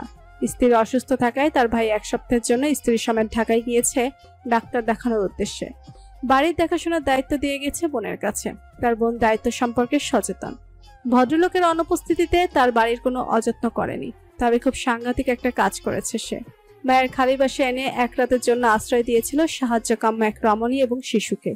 ভদ্রমহিলার মন সেই পাষাণদের মতো কঠিন নয়। অসহায় রমণীর সেই সাহায্যের আর্তনাদ তার মনকে ঠিকই ছুঁয়েছে। তাই সামিল হয়েছে সে বাণীর পালিয়ে যাওয়ার এই পরিকল্পনায়। সবাই যখন বাণীকে খুঁজতে ব্যস্ত তখন অতি সুকৌশলে সে বন্নিকে নিয়ে পালিয়ে এসেছিল সেই নরকখানা থেকে। নিজের যথাসাধ্য চেষ্টা করেছে সে বাণীকে সাহায্য করার, যদিও সে ভালো করে জানে এই সাহায্যের পরিণাম ভয়াবহ হবে। তবুও সেই দুঃসাহসিক কাজটা করেছে। পেটের দায়ে নরকখানায় কাজ করে বলে নিজের মনুষ্যত্ব এখনো বিকিয়ে দেয়নি সে। ভদ্রমহিলার ভাবনা ভাঙে আচমকা কলিং বেলের শব্দে। মনে মনে সে কিছুটা অবাক হয়। এই সময় কে এলো? প্রশ্নের সমাহার মনে নিয়ে অসাবধানবশত সে কে এসেছে জানতে না চেয়েই দরজা খুলে দেয়। সাথে সাথেই তার হাত পা বরফের ন্যায় জমে যায়। সাক্ষাৎ যমদূত তার দ্বার প্রান্তে দাঁড়িয়ে। কিছু বুঝে ওঠার পূর্বেই সেই যমদূতের পদচারণ ঘটে ঘরের ভেতর। তার সাথে থাকা 2 জন পুরুষও দ্রুত গতিতে ঘরে ঢুকে। একজন সেই ভদ্রমহিলার মুখ চেপে ধরে এবং অপরজন দরজা আটকে দেয়। নীল শার্ট এবং কালো প্যান্ট পরিহিত পুরুষ অতি স্বাভাবিক ভঙ্গিতে হেঁটে চারিদিক দেখতে থাকে। আচমকা তার পা জোড়া থেমে যায় বেডরুমের দরজার সামনে এসে। খোলা দরজার বাহির হতে ভেতরটা স্পষ্ট দেখা যাচ্ছে। দাম্ভিক পুরুষ এগিয়ে যায় সেই রুমের ভেতর থাকা বেডের দিকে। বিছানার উপর এক কোণে রাখা বানি এবং বন্নির পরিধেয় পোশাক। হিরণ শীতল হাত জোড়ার মুঠোই বন্নির ছোট ফ্রকটা তুলে নেয়। পরম আবেশে সেই ফ্রকটায় চুমু খেয়ে সে বানির সাদা ওড়নাটা ফের তুলে নেয়। ওড়নাটা নাকের কাছে এনে সে চোখ বুঝে ফেলে। তার নাসারণ্ড চিড়ে অন্তরে যেন প্রবেশ করে খুব পরিচিত কোনো ঘ্রাণ, যেই ঘ্রাণকে গত 20 ঘন্টা ধরে তাড়া করে যাচ্ছে সে, কিন্তু খুঁজে পাওয়ার আগেই হারিয়ে ফেলছে। হিরণের চোখ গিয়ে ঠেকে বিছানার এক কোণে থাকা চিরকুটটার দিকে।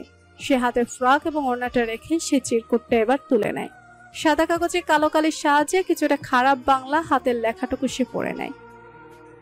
বন্দি খাঁচা থেকে একজোড়া পাখিকে মুক্ত হতে সাহায্য করে আপনি আমাকে জন্মের ঋণী বানিয়ে দিয়েছেন আফিফ আপা। এই ঋণ আমি কখনো শোধ করতে পারবো না। আজীবন কৃতজ্ঞ থাকবো আমি। হিরণ ফোঁস করে একটা নিঃশ্বাস ফেলে। বাণী যেন দিন দিন বোকামির মাত্রা ছাড়িয়ে যাচ্ছে। এ কেমন অদ্ভুত বোকামি!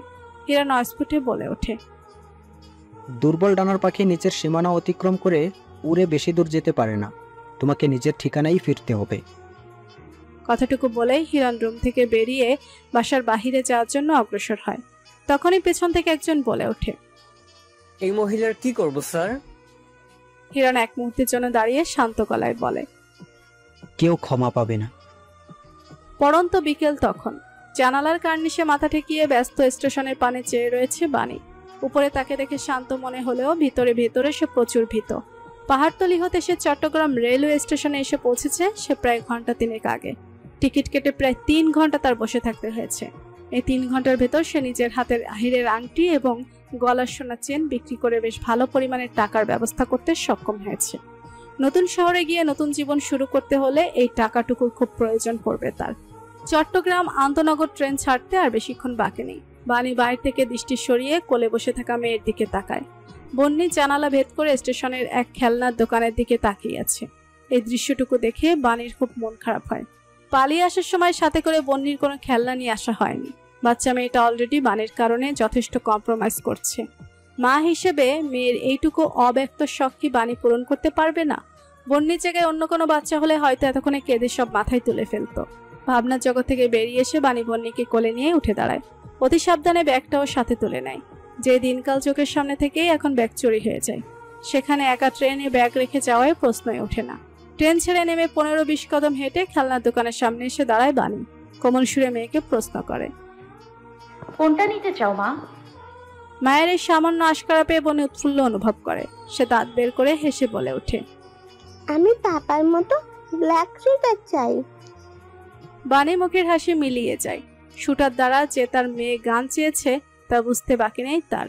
মেয়েটার কি নিজের পাপার ওই মরণাস্ত্র এতই পছন্দের?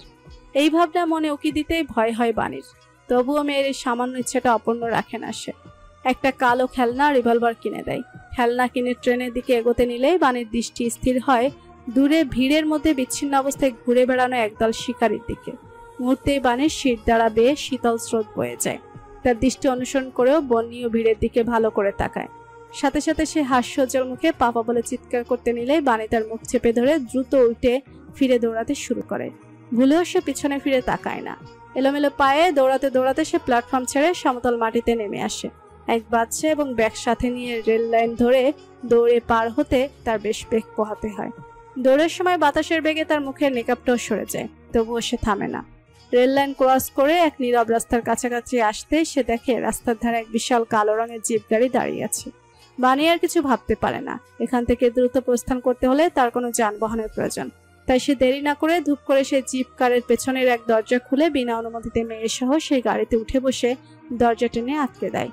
শিকারী দল হতে রক্ষা পেয়েছে ভেবে যেই না বাণী স্বস্তির নিঃশ্বাস ফেলতে নেবে তখনই সে দেখে জিপ গাড়ি ভর্তি একদল যুবক বিস্ফোরিত দৃষ্টি মেলে তার দিকে তাকিয়ে রয়েছে। আগন্তুক এই নারীর অসময়ের বৃষ্টির মতো আগমনে তারা বিরক্ত না ভীত তা বোঝার সময় হলো না। তার আগেই সেই যুবক দল রিভলভার বের করে বাণীর দিকে তাক করে। বাণীর চোখের দৃষ্টি তখন ভয়াবহ করুন। এক বিপদ ছেড়ে পালিয়ে এসে কি নতুন বিপদে পড়ল সে। বাণীর ভাবনার মাঝেই তার কোলে থাকা বন্নি তাকে আড়াল করে নিজের হাতে থাকা খেলনা রিভলভার সেই যুবক দলের দিকে তাক করে চিকন স্বরে ধমকে বলে ওঠে, কালো বোরকা পরিহিত নারী এবং ফ্রক ও কালো হিজাব পরিহিত বাচ্চা মেয়েটার দিকে বিস্ফোরিত নয়নে চেয়ে রইল 5 জোড়া চোখ। ছোট মেয়েটা নিজের সরু চোখ দুটো গরম করে তাকিয়েছে বন্দুকধারী 5 যুবকের দিকে। ভাবখানা এমন যেন চোখ দিয়ে এই যুবক দলকে ভস্ম করে দিবে সে। বাণী এখনো পরিস্থিতি দেখে ভয় পায়। দুহাতে মেয়েকে আগলে আর একটু নিজের সাথে মিশিয়ে নেওয়ার প্রচেষ্টায় মত্ত সে। ভীতস্বরে সেই যুবক দলের উদ্দেশ্যে বলে ওঠে, সরি, আমরা চলে যাচ্ছি। বলেই সে এক হাতে কোনো মতে গাড়ির দরজা খুলে বন্নিকে কোলে নিয়ে নেমে যায়। মনে মনে আওড়াচ্ছে সে বিপদ হতে রক্ষা পাওয়ার দোয়া। কিন্তু বিপদ হতে রক্ষা পেলেও সে রাস্তার অপর পাশে দাঁড়িয়ে থাকা সুটামদেহী পুরুষের দৃষ্টি হতে রক্ষা পায় না। মেকআপ সরে যাওয়ার ফলে তার উন্মুক্ত মুখশ্রী স্পষ্ট দেখা যাচ্ছে। সেই মুখ পানে অদ্ভুত দৃষ্টি মেলে তাকিয়ে রয়েছে সেই পুরুষ। বাণীর মুখ তখন ভয়াবহ কালো। গলাটা একদম শুকিয়ে যেন খারাপূর্ণ ভূমির ন্যায় এক বিন্দু পানির অপেক্ষায় তড়পাচ্ছে। সারা মুখ জুড়ে ছড়িয়ে পড়েছে ভীতিপ্রবণ অবস্থা। বাঘের খাঁচা থেকে পালিয়ে কিনা শেষমেশ সিংহের গুহার মুখে এসে তাকেই ধরা পড়তে হলো। নির্জন রাস্তাটা বিনা বাধায় ক্রস করে দুর্জয় জিপ গাড়ির সামনে দাঁড়িয়ে থাকা বাণীর মুখোমুখি এসে থামে। এক মুহূর্তে বাণীর পানে চেয়ে থেকে দৃষ্টি সরিয়ে তাকায় বাণীর কোলে থাকা বাচ্চা মেয়েটার দিকে। মুহূর্তেই তার বিচক্ষণ দৃষ্টি গোলগাল মুখশ্রীর বাচ্চা মেয়েটার মুখের আদলের সাথে পরিচিত কোন এক চেহারার খুব মিল খুঁজে পায়। মনে মনে নিশ্চিত হয় বাচ্চাটার বাণীর নিজেরই। বাণীর কিশোরী বয়সের চেহারার অনেকটাই প্রতিচ্ছবি এই শিশুর মুখে ফুটে উঠেছে। দুর্জয় কিছু বলবে তার পূর্বেই গাড়ির ভেতর হতে জানালা দিয়ে মাথা বের করে সাহেব বলে ওঠে, স্যার, এই মহিলা কোনো কথাবার্তা ছাড়া হুট করে এসে গাড়িতে উঠে বসেছিল। আই এম ড্যাম শিওর কোনো ঘাপলা তো অবশ্যই আছে। মহিলা কোনো স্পাই নয় তো? সাইফের বলা কথাটুকু শুনে দুর্জয় ভুরু কুচকে বাণীর পানে তাকায়। সাইফের কথার পিঠে নিজের মাকে ডিফেন্ড করে বন্নি বলে ওঠে, চুপ থাকো স্টুপিড আঙ্কেল, আমার মাম্মাম কোনো স্পাই না। ছোট বাচ্চার মুখে এরকম কথা শুনে দুর্জয় অবাক হয় না। বাণী মেয়েকে চুপ থাকার ইশারা করে বলে ওঠে, বড়দের মাঝে কথা বলাটা ব্যাড ম্যানার্স মা। বন্নির সাথে সাথে চুপ হয়ে যায়, কিন্তু আর চোখে কটমট করে সাইফের দিকে তাকিয়ে থাকে। সাইফ সেই দৃষ্টি অনুসরণ করে পাল্টা রেগে বলে ওঠে, স্যার, এই মহিলার কথা জানি না, কিন্তু এই বাচ্চা শিওর কোনো ওয়েল ট্রেন্ড স্পাই। আপনি জানেন না এই বাচ্চা আমাদের দিকে ওর হাতে থাকা রিভলভার তাক করেছিল। কি দুঃসাহস দেখেছেন? সাইফের কথায় দুর্জয় বিরক্ত হয়। সে সাইফের কথায় পাত্তা না দিয়ে ক্ষীণস্বরে বাণীর উদ্দেশ্যে প্রশ্ন ছুড়ে, এখানে কি করছো? বাণী পাল্টা বলার মতো কোনো উত্তর খুঁজে পায় না, তাই সে নীরব রয়। তার এই নীরবতা দুর্জয়ের পছন্দ হয় না। এক প্রশ্ন দ্বিতীয়বার করা ওর পছন্দ নয়, তবুও সে ফের প্রশ্ন করে, তোমার স্বামী কোথায়? বাচ্চা নিয়ে একা এখানে কি করছো? বাণী শুষ্ক ঠোঁট জোড়া সামান্য ভিজিয়ে নিয়ে মনে মনে উত্তর সাজাতে থাকে। তখনই হঠাৎ তার দৃষ্টি স্থির হয় দূরে প্ল্যাটফর্ম ছেড়ে নেমে আসা হালকা ঘর্মাক্ত নীল শার্ট পরিহিত পুরুষের দিকে। কালো প্যান্টের সাথে ইন করে পরে থাকা শার্টটার হাত দুটো কোনই পর্যন্ত গোটানো। মুখে মাস্ক পরে থাকলে ফলে তার মুখ অর্ধেকটা দেখা যাচ্ছে না, কিন্তু তার উন্মুক্ত বাজ পাখির ন্যায় চোখ জোড়া দেখতেই বাণীর বুকের ভেতর মোচড় দিয়ে উঠল। হারিয়ে ফেললো শব্দের সমারোহে সাজানো দুর্জয়ের জন্য উত্তরটা। উল্টো দিকশূন্য হয়ে সাহায্যের আবদার নিয়ে দুর্জয়ের এক হাত ধরে তীব্র উৎকণ্ঠা নিয়ে বলে ওঠে, সাহায্য করুন দয়া করে, এই মুহূর্তে এখান থেকে অন্য কোথাও নিয়ে চলুন। বাণীর এই অহেতুক আপনি সম্বোধন এবং অযাচিত স্পর্শ দুর্জয়কে বিরক্ত করে তোলে। তবুও সে সেটা প্রকাশ করে না, পাল্টা কোনো প্রশ্নও করে না, শুধু সামান্য মাথা নেড়ে বাণীকে বলে, গাড়িতে উঠে বসো। বাণী এক মুহূর্তে অপেক্ষা না করে দ্রুত নিজের মেকআপটা মুখের উপর ফেলে দেয়। অতঃপর পূর্বের জায়গায় সাইফের পাশে উঠে বসে। দুর্জয় সম্পূর্ণ দৃশ্যটা বিচক্ষণ দৃষ্টিতে পর্যবেক্ষণ করে। বাণী সম্পর্কিত খুব গভীর কোনো ব্যাপার আছে যা তার অজানা, তা সে আজ করতে পারছে, কিন্তু আপাতত এই বিষয় নিয়ে সে প্রশ্ন করে না। একটা দীর্ঘশ্বাস ফেলে নীরবে গাড়ির ড্রাইভিং সিটে উঠে বসে গাড়ি স্টার্ট দেয়। হিরণের চোখের আড়ালে বাণী মেয়েসহ সেই শিকারপুরী হতে প্রস্থান করে। আয়তকার টেবিলের উপর থাকা একটা ছবির দিকে তীক্ষ্ণ দৃষ্টি মেলে তাকিয়ে আছে লেফটেন্যান্ট কর্নেল জুলফিকার মুস্তফা। চোখে মুখে তার কাঠিন্য ভাব। টেবিলের অপর পাশে দুহাত পিঠের পিছনে ভাঁজ করে সোজা দাঁড়িয়ে থাকা দুর্জয় বলে ওঠে, 8 ঘন্টা অপেক্ষা করেছি স্যার, কিন্তু এই লোকের দেখা পাইনি। জুলফিকার মুস্তফার কপালে চিন্তার ছাপ দেখা যায়। তিনি কিছুটা চিন্তিত গলায় বলে ওঠে, বিশ্বস্ত সূত্র মতে তো ওরা খুব সকাল সকালই স্টেশনে এসে পৌঁছানোর কথা, কিন্তু ও পৌঁছালো না কেন বলো তো? ভুলেও আমাদের ফাঁদে এটা তো আজ করতে পারেনি তো? দুর্জয় আশ্বস্ত করে বলে ওঠে, আমার তা মনে হয় না স্যার, হয়তো অন্য কোনো কারণেও ও আজ প্ল্যাটফর্মের দোকান খুলে বসেনি। তবে চিন্তা করবেন না, লেফটেন্যান্ট প্রত্যয় এবং সাদাত সেখানে আছে, নজর রাখছে। দেখা মাত্রই সুকৌশলে ওকে আটক করে নিয়ে আসবে। জুলফিকার একটা দীর্ঘশ্বাস ছেড়ে বলে, সেটাই আমার আশা দুর্জয়। আমাদের হাতে কেবল একটাই ক্লু আছে এই মুহূর্তে, তা হলো এই লোক মোর্শেদ। ওকে ধরলেই একমাত্র এই কেসের আরো গভীর প্রবেশে সুযোগ পাবো আমরা। ওর ধরা পড়ার খুব গুরুত্বপূর্ণ। আল্লাহ না করুক যদি আবার এইরকম কোনো জঙ্গি হামলা ঘটে। দুর্জয়ের মুখ মুহূর্তেই শক্ত হয়ে আসে। সে ভয়ঙ্কর রাতের স্মৃতি এক মুহূর্তের জন্য ভুলে নিছে, যেই রাতে সম্পূর্ণ দেশ সাক্ষী হয়েছিল অনাকাঙ্ক্ষিত এক নারকীয় হত্যাযজ্ঞের। দেশি বিদেশি সকল গণমাধ্যমে প্রচার হচ্ছিল কেবল একটি শিরোনাম, a massive attack on Everview restaurant of Dhaka, 46 people are taken as hostages. সেই রক্তাক্ত জিম্মি সংকটের অবসান ঘটে নিরাপরাধ 27 জন মানুষের প্রাণ কেড়ে নিয়ে। যারা বেঁচে গিয়েছিল তারা সকলে বয়ে বেড়াচ্ছে সেই ভয়াবহ রাতের ধ্বংসলীলার স্মৃতি। আন্তর্জাতিক গণমাধ্যমে প্রচার হয় এক নতুন শিরোনাম, a long slaughtered Night ended with 27 hostages killed in attack on Bonani's Everview restaurant. গত 6 মাস ধরে যে ঘটনা সামরিক বাহিনীর ঘুম হারাম করে দিয়েছে, সেই ঘটনার পেছনে আসল হোতাকে তা জানা পর্যন্ত শান্তি পাবে না দুর্জয়। দুর্জয় শান্ত গলায় বলে ওঠে, নেকড়ের মতো মূল পরিকল্পনাকারীকে তাড়া করে বেড়াবো স্যার। ওই হামলার সাথে জড়িত সকলকে খুঁজে বের করব। আমার দেশের মাটি হতে ওদের নিশ্চিহ্ন না করে আমি দম নেব না। রেসিডেন্সিয়াল এরিয়ার চারপাশটা কৌতূহলী দৃষ্টি মেলে দেখতে ব্যস্ত বাণী। বিগত সময়ে সে এতটুকু বুঝতে সক্ষম হয়েছে যে দুর্জয় এখন সামরিক বাহিনীর অধীনে কর্মরত। তার সামনে দাঁড়িয়ে রয়েছে সুঠামদেহী 5 জন যুবক, যাদের সকলের দৃষ্টি আপাতত সরু চোখে তাকিয়ে থাকা বন্যির দিকে নিবদ্ধ। সাইব বাচ্চা মেয়েটা সেই সরু দৃষ্টি দেখে বিরক্ত হয়। এভাবেই তার বাচ্চা কাচ্চা পছন্দ না। এদেরকে তার জলজান্ত ক্যাসেট ছাড়া আর কিছুই মনে হয় না। তবুও পুরো রাস্তা সেই বিরক্তিকর বাচ্চাটাকে নিজের পাশে সহ্য করেছে। তার ঠিক পাশেই দাঁড়িয়ে থাকা রাফি অনেক কিছু ভাবতে ব্যস্ত। এই মহিলার সাথে তাদের মেজরের কি সম্পর্ক? বাই এনি চান্স এই মহিলা মেজরের এক্স নয় তো, যার বাচ্চার বাবা হতে গিয়ে শেষ পর্যন্ত মেজর মামা হয়ে গেল? নিজের এই অদ্ভুত ভাবনার প্রতি বেশ বিরক্ত হয় রাফি। এটা কিভাবে সম্ভব? এরকম কিছু হলে মেজর নিশ্চয়ই এই মহিলার সাহায্য করত না। তাদের আপন মনের ভাবনার ভিড়ের ইতি ঘটে ইউনিফর্ম পরিহিত দুর্জয়ের আগমনে। দুর্জয়কে এগিয়ে আসতে দেখি বাণীর সাথে সাথে নিজের দৃষ্টি নত করে ফেলে। দুর্জয় সামনে এসে কোনো ভনিতা না করে স্পষ্ট গলায় বলে, I need to talk to you Bani. সকলের সামনে দুর্জয়ের এখনো নিঃসংকোচ কথাটা কি আবদার ছিল না আদেশ, তা বাণীর বোধগম্য হলো না। সে নীরবে মাথা নেড়ে এগোতে নিলেই দুর্জয় বলে ওঠে, একা কথা বলতে চাচ্ছি।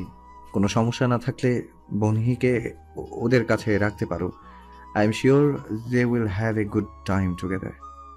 দুর্জয়ের কথা শুনে বাণী এক পলক মেয়ের দিকে তাকায় অনুমতির আশায়। বন্যি অনেকটা ভাবলেশীন ভঙ্গিতে বলে ওঠে, don't worry mama, I can take care of myself. বন্যির কথা শুনে সাহেব সহ বাকি 4 জন লেফটেন্যান্ট বিষম খায়।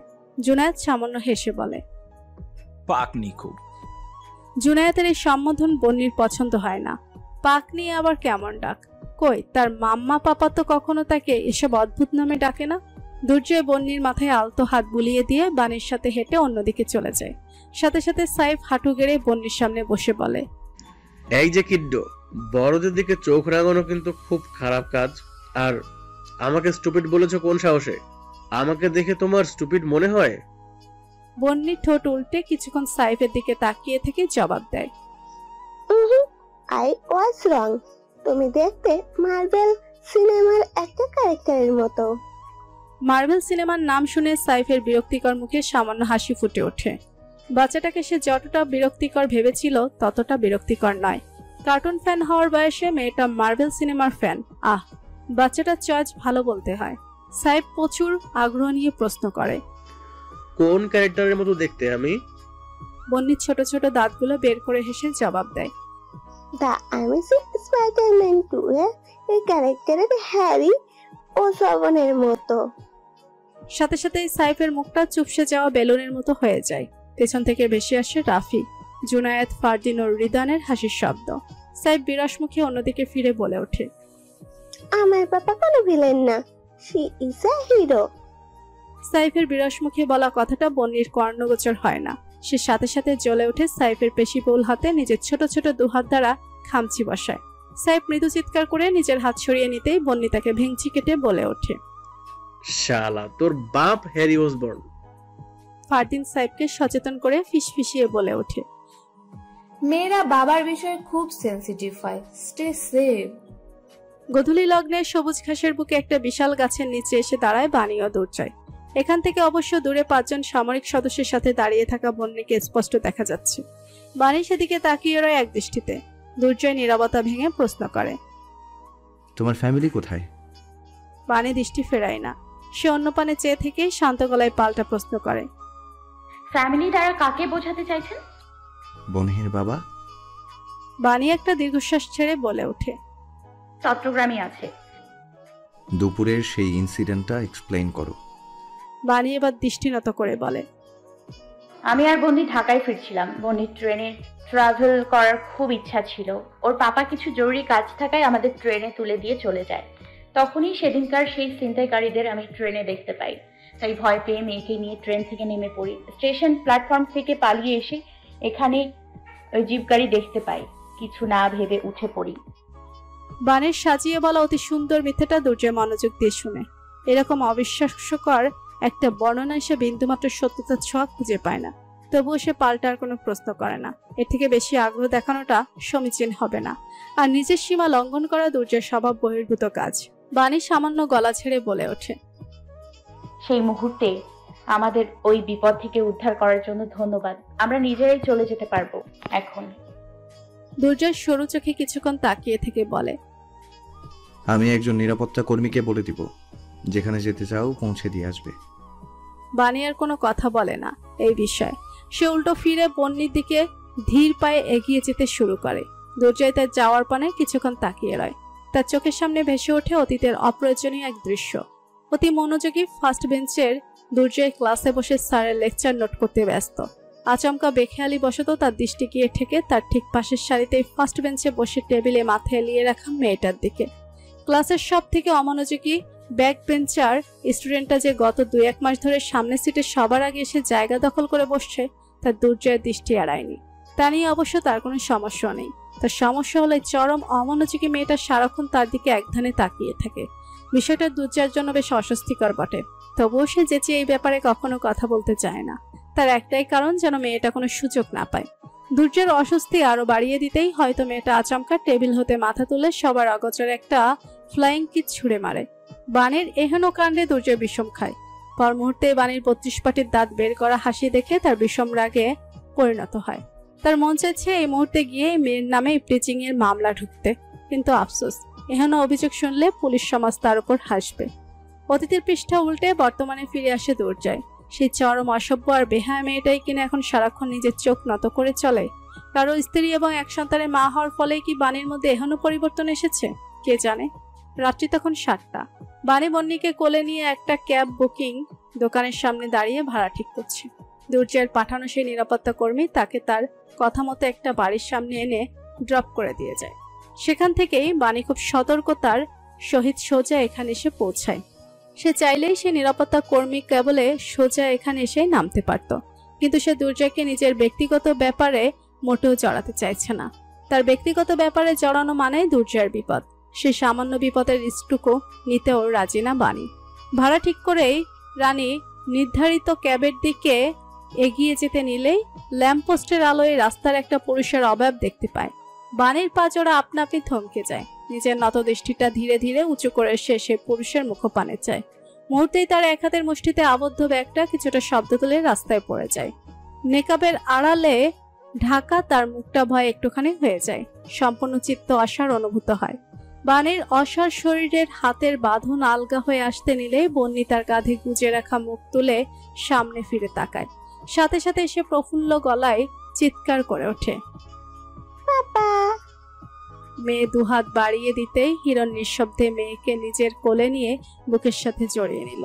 বাণীর এক হাতের কবজি ধরে অতি থমথমে স্বরে বলল, গেম ওভার, এখন চলো। বাণীর সম্পূর্ণ চিত্ত প্রবল ভয়ে শীতল হয়ে আসে। নেকাবের ভেতর একটুখানি নিঃশ্বাসের জন্য সে হাসফাস করছে প্রবল। গোলাটে চোখ জোড়ার সামনে সব আচানক ঝাপসা হয়ে আসে। নিস্তেজ শরীরটা চেতনাশূন্য হতেই তা সামনের দিকে ভিড়ে। শান্ত রুম জুড়ে মোমের মিটিমিটি আলো জ্বলছে। অতি সাধারণ তবে বেশ মজবুত কাঠের দ্বারা নির্মিত দরজা এবং থাই গ্লাসের তৈরি জানালা বদ্ধ রয়েছে। বাহিরের প্রকৃতিতে বয়ে চলেছে উত্তাল ঝোড়ো হাওয়া।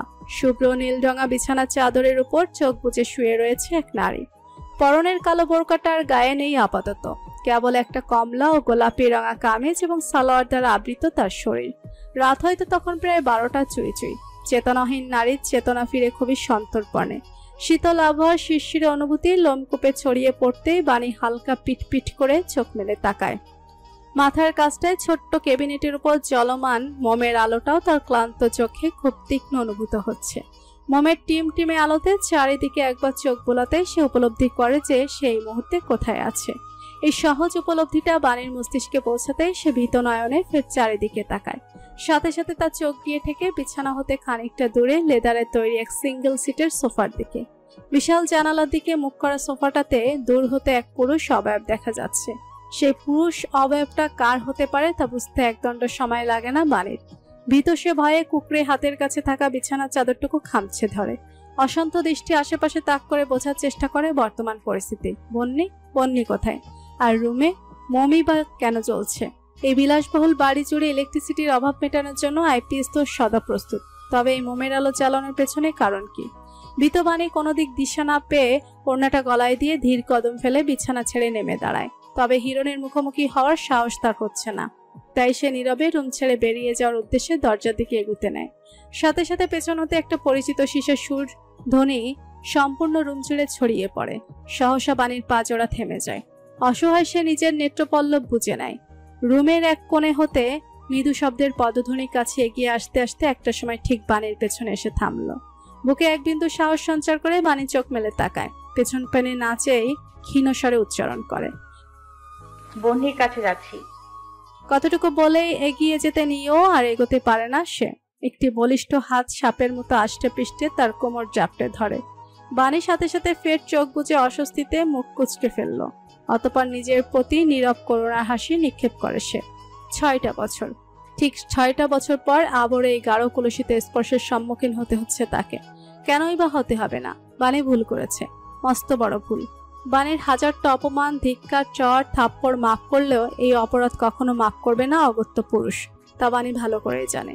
সেটাও ভালো করে জানে এই অপরাধের শাস্তি হতে কেউই তাকে বাঁচাতে আসবে না। এত বছরেও কেউ আসেনি, এখন আসবে না। যেই গুটি দুয়েক মানুষ তার দিকে সাহায্যের হাত বাড়িয়ে দিয়েছিল তাদের সকলের অস্তিত্বই আজ এই পৃথিবীর বুক হতে বিলীন হয়ে গিয়েছে। তাই নীরবে মৃত্যুর কাছে পরাজিত সৈন্যের ন্যায় সব শাস্তি মাথা পেতে নিতে প্রস্তুত বাণী। কানের কাছে মুখ নামানো শান্ত স্বরে বলে ওঠে, বহনি নিজের বাসায় আছে এই মুহূর্তে। এই পৃথিবীতে ওর জন্য সব থেকে সুরক্ষিত জায়গা যেটা। ওকে নিয়ে তোমার চিন্তা না করলেও চলবে। ভুল বলেনি হিরণ। এই বাড়ির ভেতর প্রবেশ করে তার মেয়ের ক্ষতি করতে পারবে এমন দুঃসাহস কারণে। এমন দুঃসাহসিকতা দেখানোর আগে সেই মানুষের ঠিকানা হবে 3.5 হাত মাটির নিচে। ভাবলেশীন গলায় বাণী শুধায়, অপেক্ষা কিসের? আপনি জিতেছেন, আমি হেরেছি। নিয়ম অনুযায়ী পরাজিত ব্যক্তির শাস্তি পাওয়ার কথা। দিন শাস্তি, আমার প্রতিবাদ করার সাধ্য নেই। বাণীর এখনো আত্মসমর্পণ শেষ হতে না হতেই হিরণের অপর হাত বাণীর উন্মুক্ত গলা আবৃত করা ওড়নার কাছে পৌঁছায়। ওড়নাটা নিজের হাতের মুঠোয় নিয়ে সন্তর্পত্নীটা টেনে গলা মুক্ত করল হিরণ। প্রাণহীন দেহটা কাঁধের কাছে নরম স্পর্শ পেতেই বাণীর সম্পূর্ণ অন্তর বিষিয়ে উঠল। বিষের দানার প্রভাবে মূর্ছা যাওয়ার পূর্বেই ডান কাঁধের ভাঁজে লুকানো মুখটা ফিসফিসিয়ে প্রশ্ন করে উঠল, হেরে যাবে জেনেও কেন এই মরণ খেলায় মুক্ত হলে? বাণী বুঝি অকারণে মৃদু সাহস খুঁজে পেল। খানিকটা নির্ভীক গলায় সে জবাব দেয়, জিতে যাওয়ার ক্ষীণ সম্ভাবনাটুকুর আশায়। হিরণ বাণীর কথার পিঠে রেগে গেল কিনা বোঝা গেল না।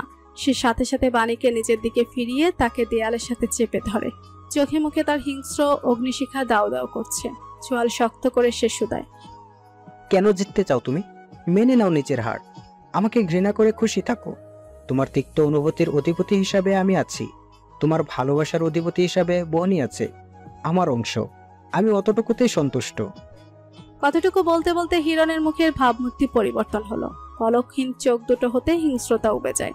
হাত বাড়িয়ে বাণীর কপালের একপাশে সাদা ব্যান্ডেজটা ছুঁয়ে দেয়। অতঃপর মৃদুস্বরে বলে ওঠে, এই ইট পাথরের তৈরি সীমানার বাইরে যাওয়ার ফল দেখলে ক্ষত নিয়ে ফিরেছ।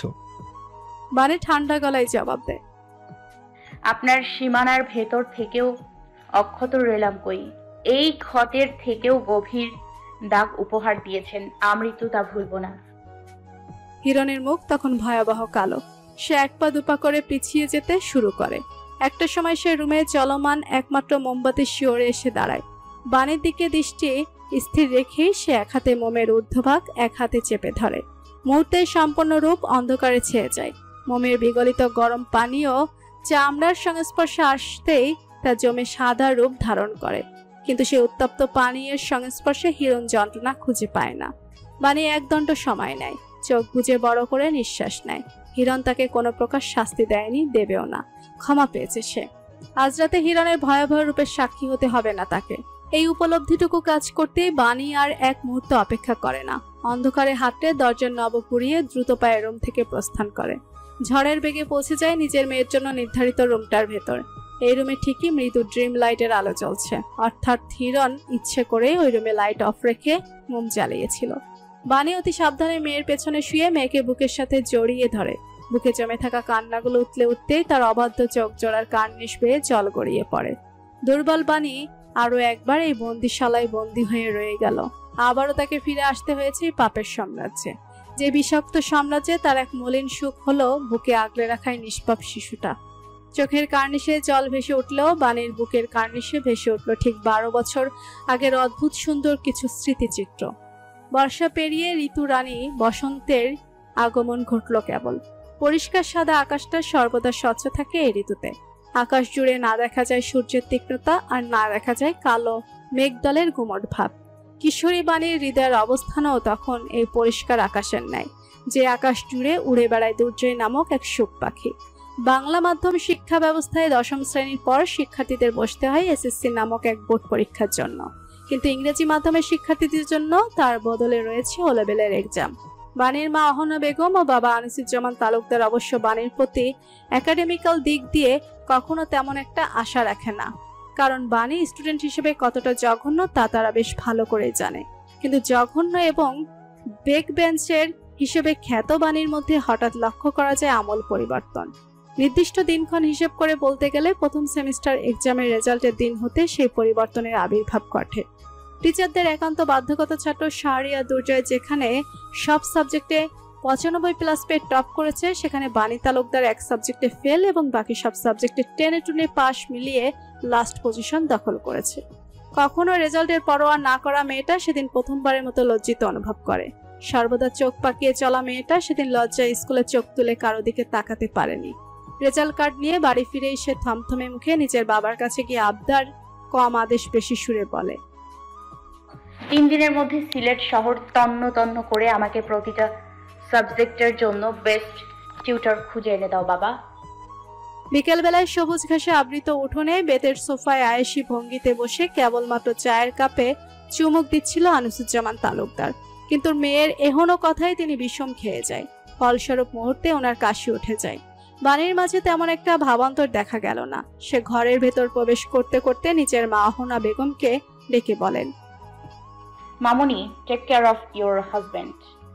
মেয়ের উচ্চকণ্ঠ শুনে কিছুটা বিরক্তি নিয়েই ঘর ছেড়ে বের হয় অহনা বেগম, কিন্তু বাড়ির দরজার কাছাকাছি আসতেই তিনি দেখেন আনিসুজ্জামান কাশতে কাশতে নাজেহাল অবস্থা প্রায়। তিনি বিলম্ব না করে সাথে সাথে এক গ্লাস পানি নিয়ে সামনের দিকে ছুটে স্ত্রীর আনা গ্লাসের পানিটুকু খেয়ে ধাতস্থ হতে আনিসুজ্জামান প্রশ্ন করে, বাণী কি আজও বাঁশঝাড়ের রাস্তা দিয়ে সাইকেল চালিয়ে বাসায় ফিরছে? আনিসুজ্জামানের এমন অপ্রাসঙ্গিক প্রশ্নে অবাক হলেও অহনা বেগম বিরক্তি নিয়ে জবাব দেয়, আর কোন রাস্তা দিয়ে আসবে ও? কতবার মানা করেছি এসব বাঁশঝাড়ের নিচ দিয়ে মেয়ে মানুষ একা যেন আসা যাওয়া না করে, কিন্তু আমার কথা শুনলে তো।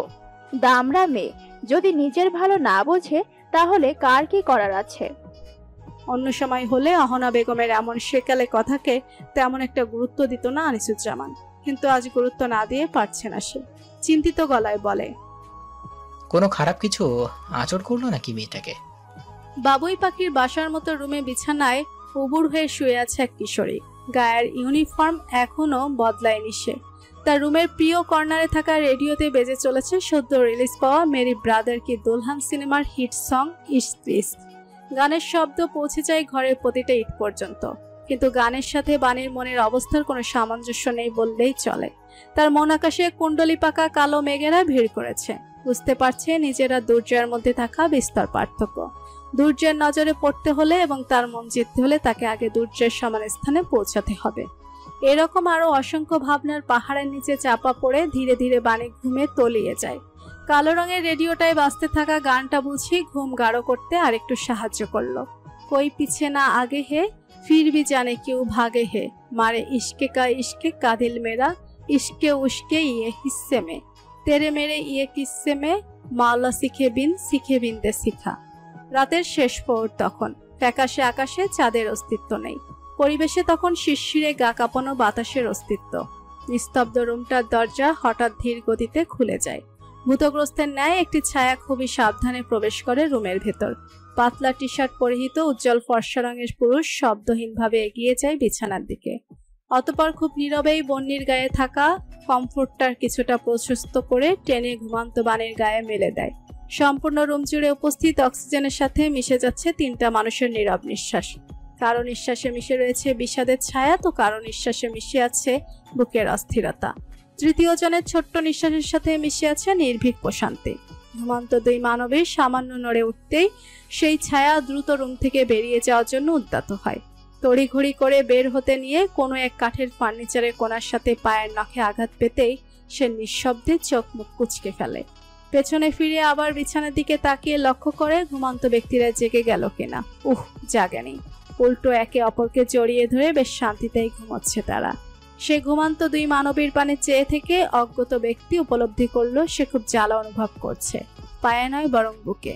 সিমেন্ট মানব খ্যাত পুরুষেরও কি বুক পুড়ে? ঠিক কতখানি পুড়লে হৃদয় ছাই হয়ে উড়ে যায়। আপন গতিতে এগোনো এক জোড়া পা হেঁটে চলেছে জামাল খান রোডের ফুটপাত ধরে। তার নেই কোনো তাড়া, নেই কোনো সঠিক গন্তব্য। আপাতত জন্য তার মাথায় কোনো দায়িত্ব বোঝাও নেই। যুবকের আপন চিত্ত জুড়ে বেশ ফুরফুরে ভাব। আচমকা চলমান পা জোড়া থমকায় আলোয় জলজল করা এক বিখ্যাত গ্রন্থাগারের সামনে এসে। চট্টগ্রাম বাতিঘর সে গ্রন্থাগারের নাম। বই পড়ার মৃদু ঝোঁক থেকেই বুঝি যুবক বাতিঘরে প্রবেশ করলো। বেশ কিছুক্ষণ আশেপাশে ঘুরঘুর করেও মন মতো কোনো বই খুঁজে পায় না সে। এখানে থাকা বেশিরভাগ ভালো বইগুলোই ইতিমধ্যে তার পড়া হয়ে গিয়েছে। আপন মনে হাঁটতে হাঁটতে হঠাৎ একটা কোমর সমান বইয়ের তাকের সামনে এসে থামে সে। তাকের উপর অংশে থাকা একটা বইয়ের দিকে তার চোখ আটকায়। A good girl's guide to murder. Holly জ্যাকসনের লেখা বইয়ের নামটুকু পড়েই যুবকের মনে কৌতূহল জাগে বসে। সে বইটা নেওয়ার উদ্দেশ্যে এক হাত বাড়িয়ে বইটা ছুঁতেই কোথা থেকে উড়ে এসে একটা চিকন শ্যাম হাত বইয়ের অপর পাশ ধরে ফেলল। যুবক ভুরুকুচকে তাকের উপর পাশে ঠিক সামনে বরাবর তাকাতেই দেখলো শ্যাম বর্ণের একটা মেয়ে বইটা ধরে রেখেছে। যুবক এক দীর্ঘশ্বাস ছেড়ে ক্ষীণ স্বরে বলে, বইটা আমি আগে নিয়েছি, আপনি অন্য কপি নিয়ে নেন। জিন্স কুর্তির সাথে গলায় স্কার্ফ ঝোলানো শ্যাম বর্ণের মেয়েটা যেন যুবকের কথায় মৃদু খেপে গেল। সে বাজখাই গলায় চেঁচিয়ে উঠল, এই মিয়া, মস্করা করেন? এই বই আগে আমি ধরেছি। মেয়েটার উচ্চস্বরে নীরব গ্রন্থাগারের নীরবতা ভঙ্গ হলো। আশেপাশের কিছু বড় বড় চোখ মেলে তাকিয়ে থাকা মানুষের দৃষ্টি দেখে যুবক বিরক্ত বোধ করলো। ভারী ম্যানারলেস মেয়ে তো, অ্যাটেনশন সিকার নাকি এই মেয়ে? এভাবে চেঁচানোর মানে কি? যুবক ফের শান্ত গলায় বলে, দেখুন, বইটা আগে আমি ধরেছি, তার মানে বইটা আমার। আপনি কাইন্ডলি অন্য কপি খুঁজে নিয়ে নিন। মেয়েটা ফের চেঁচিয়ে ওঠে, আপনি আগে ধরেছেন মানে কি? হ্যাঁ, কোনো প্রমাণ আছে? আমাকে চিনেন মিয়া? এই বইয়ে আমি হাত রেখেছি মানে এই বই আমার। শান্ত যুবক এবার বেশ রেগে যায়। নিচু স্বরে সামান্য শাসিয়ে বলে, দেখুন, আমি আপনার সাথে নিচু গলায় ভদ্রভাবে কথা বলছি। প্লিজ নিজের উচ্চ কথার স্বর কমিয়ে আশেপাশের মানুষের মনোযোগ আকর্ষণ বন্ধ করুন। শ্যামরামণি এবার রেগে চেঁচিয়ে উঠল, এই, আপনি আমাকে অভদ্র, উগ্র আর অ্যাটেনশন সিকার বললেন? রমণীর চেঁচানোর মধ্যে সেখানে উপস্থিত হলো আরেকজন মেয়ে। সে সেই রমণীর গা ঘেঁষে দাঁড়িয়ে প্রশ্ন করে, কি হয়েছে জেসি, চিল্লাচ্ছিস কেন? রমণী অভিযোগের সুর মিশিয়ে বলে, এই লোক আমাকে গালি দিল মাত্র, এখন আমি আরো আগে এই বই ছাড়বো না। শেষের কথাটুকু কিছুটা জোর মিশিয়ে বলে জেসি একটানে বইটা নিজের হাতে নিয়ে নিল। উক্ত যুবক জেসির এহনো অভদ্রতায় বেশ বিরক্ত হলো, কিন্তু সে কিছু বলবে তার আগেই লাইব্রেরির একজন কর্মী এসে বলে, এক্সকিউজ মি আপু, বইটার জন্য অলরেডি একজন পেমেন্ট করে ফেলেছে, আর এই মুহূর্তে লাইব্রেরিতে এটাই লাস্ট কপি, আপনি পরে কখনো নিয়েন। কর্মীর কথাই যুবকের থমথমে কালো মুখের কোণে মৃদু হাসি ফুটে ওঠে। সে আর কোনো কথা না বাড়িয়ে প্যান্টের পকেট ভাইব্রেট মুডে বাজতে থাকা ফোনটা বের করে কানে গুজিয়ে সেখান থেকে প্রস্থান করে। রাগে লাল হয়ে থাকে জেসি বাধ্য হয়ে বইটা সেই কর্মীর হাতে দিয়ে দেয়। তার পাশে দাঁড়িয়ে থাকা মেয়েটা বোকা সুরে প্রশ্ন করে, বাই দ্য ওয়ে দোস্ত, তুই এটা কেন বলছিলি? ওই লোকটা যে তোকে চিনে কিনা? ওই লোকটা তোকে কেন চিনবে? তার কি তোকে চেনার কথা?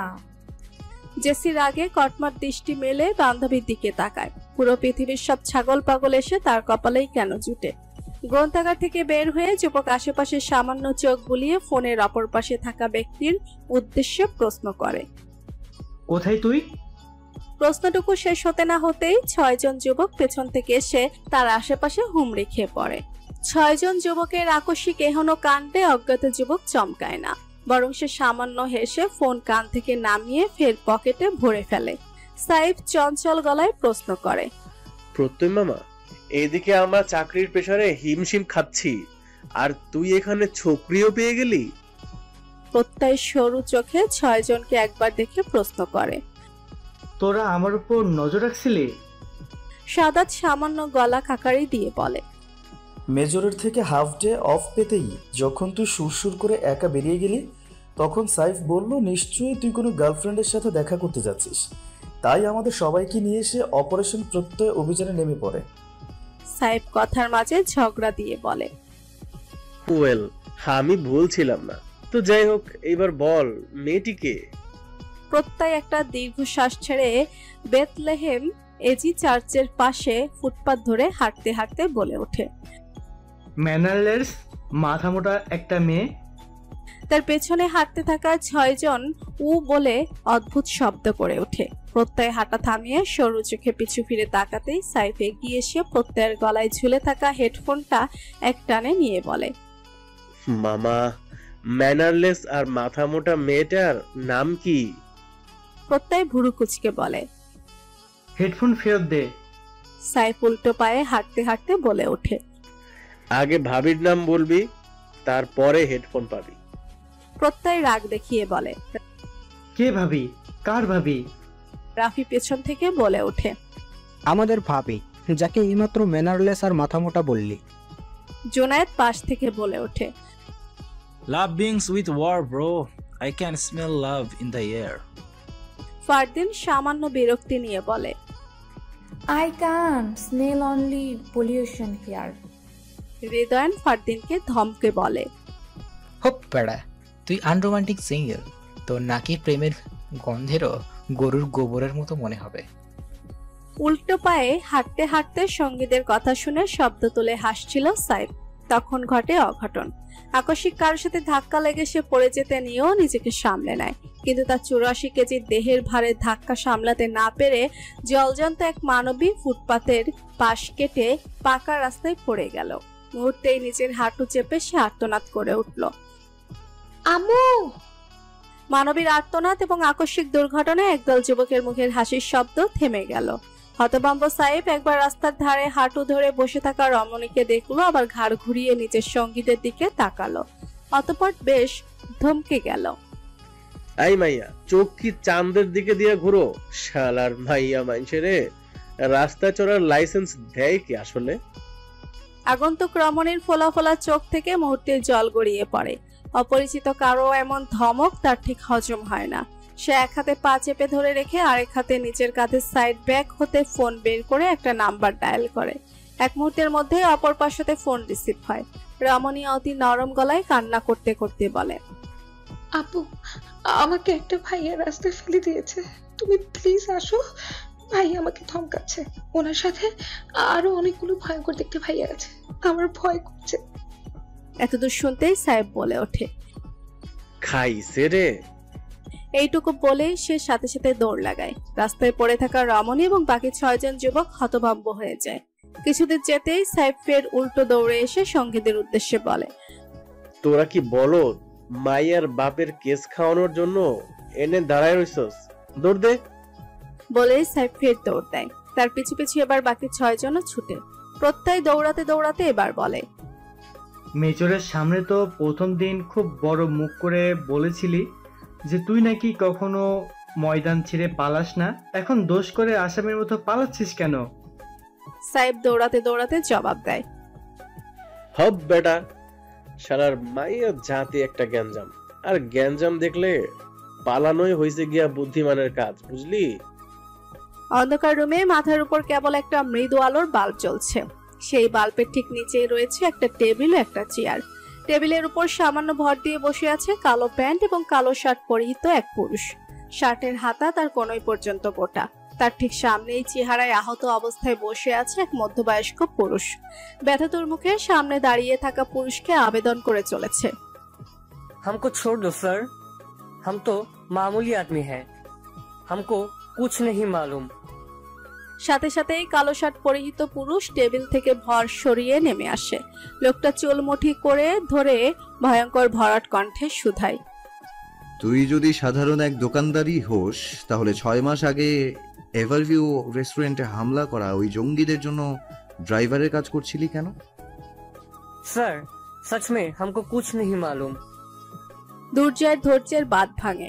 এই ধরনের ইন্টারন্যাশনাল ক্রিমিনালদের সাথে চলা লোকদের হয়তো এটাই নীতি, জীবন দিবে তবুও স্বীকারোক্তি না। দুর্জয় কিছু না বলে সোজা হয়ে দাঁড়ায়। খুব স্বাভাবিক ভঙ্গিতে সে অন্ধকার কক্ষ হতে বেরিয়ে যায়। দুর্জয় প্রস্থান করতেই মোর্শেদ একটা দীর্ঘশ্বাস ছাড়ে। শ্যামবর্ণের এই ভয়ঙ্কর লোকটার প্রশ্ন উত্তরের পর্ব শেষ হওয়ায় খানিকটা স্বস্তি পায় সে। কিন্তু তখনই ফের রুমের দরজাটা শব্দ তুলে খুলে যায়। মোর্শেদ চোখ তুলে তাকাতেই দেখে দুর্জয় ফের রুমে প্রবেশ করেছে, কিন্তু খালি হাতে বের হলেও খালি হাতে ফেরেনি সে। তার হাতে থাকা বস্তুটা দেখতেই মোর্শেদের শির দ্বারা বেয়ে শীতল হাওয়া বয়ে যায়।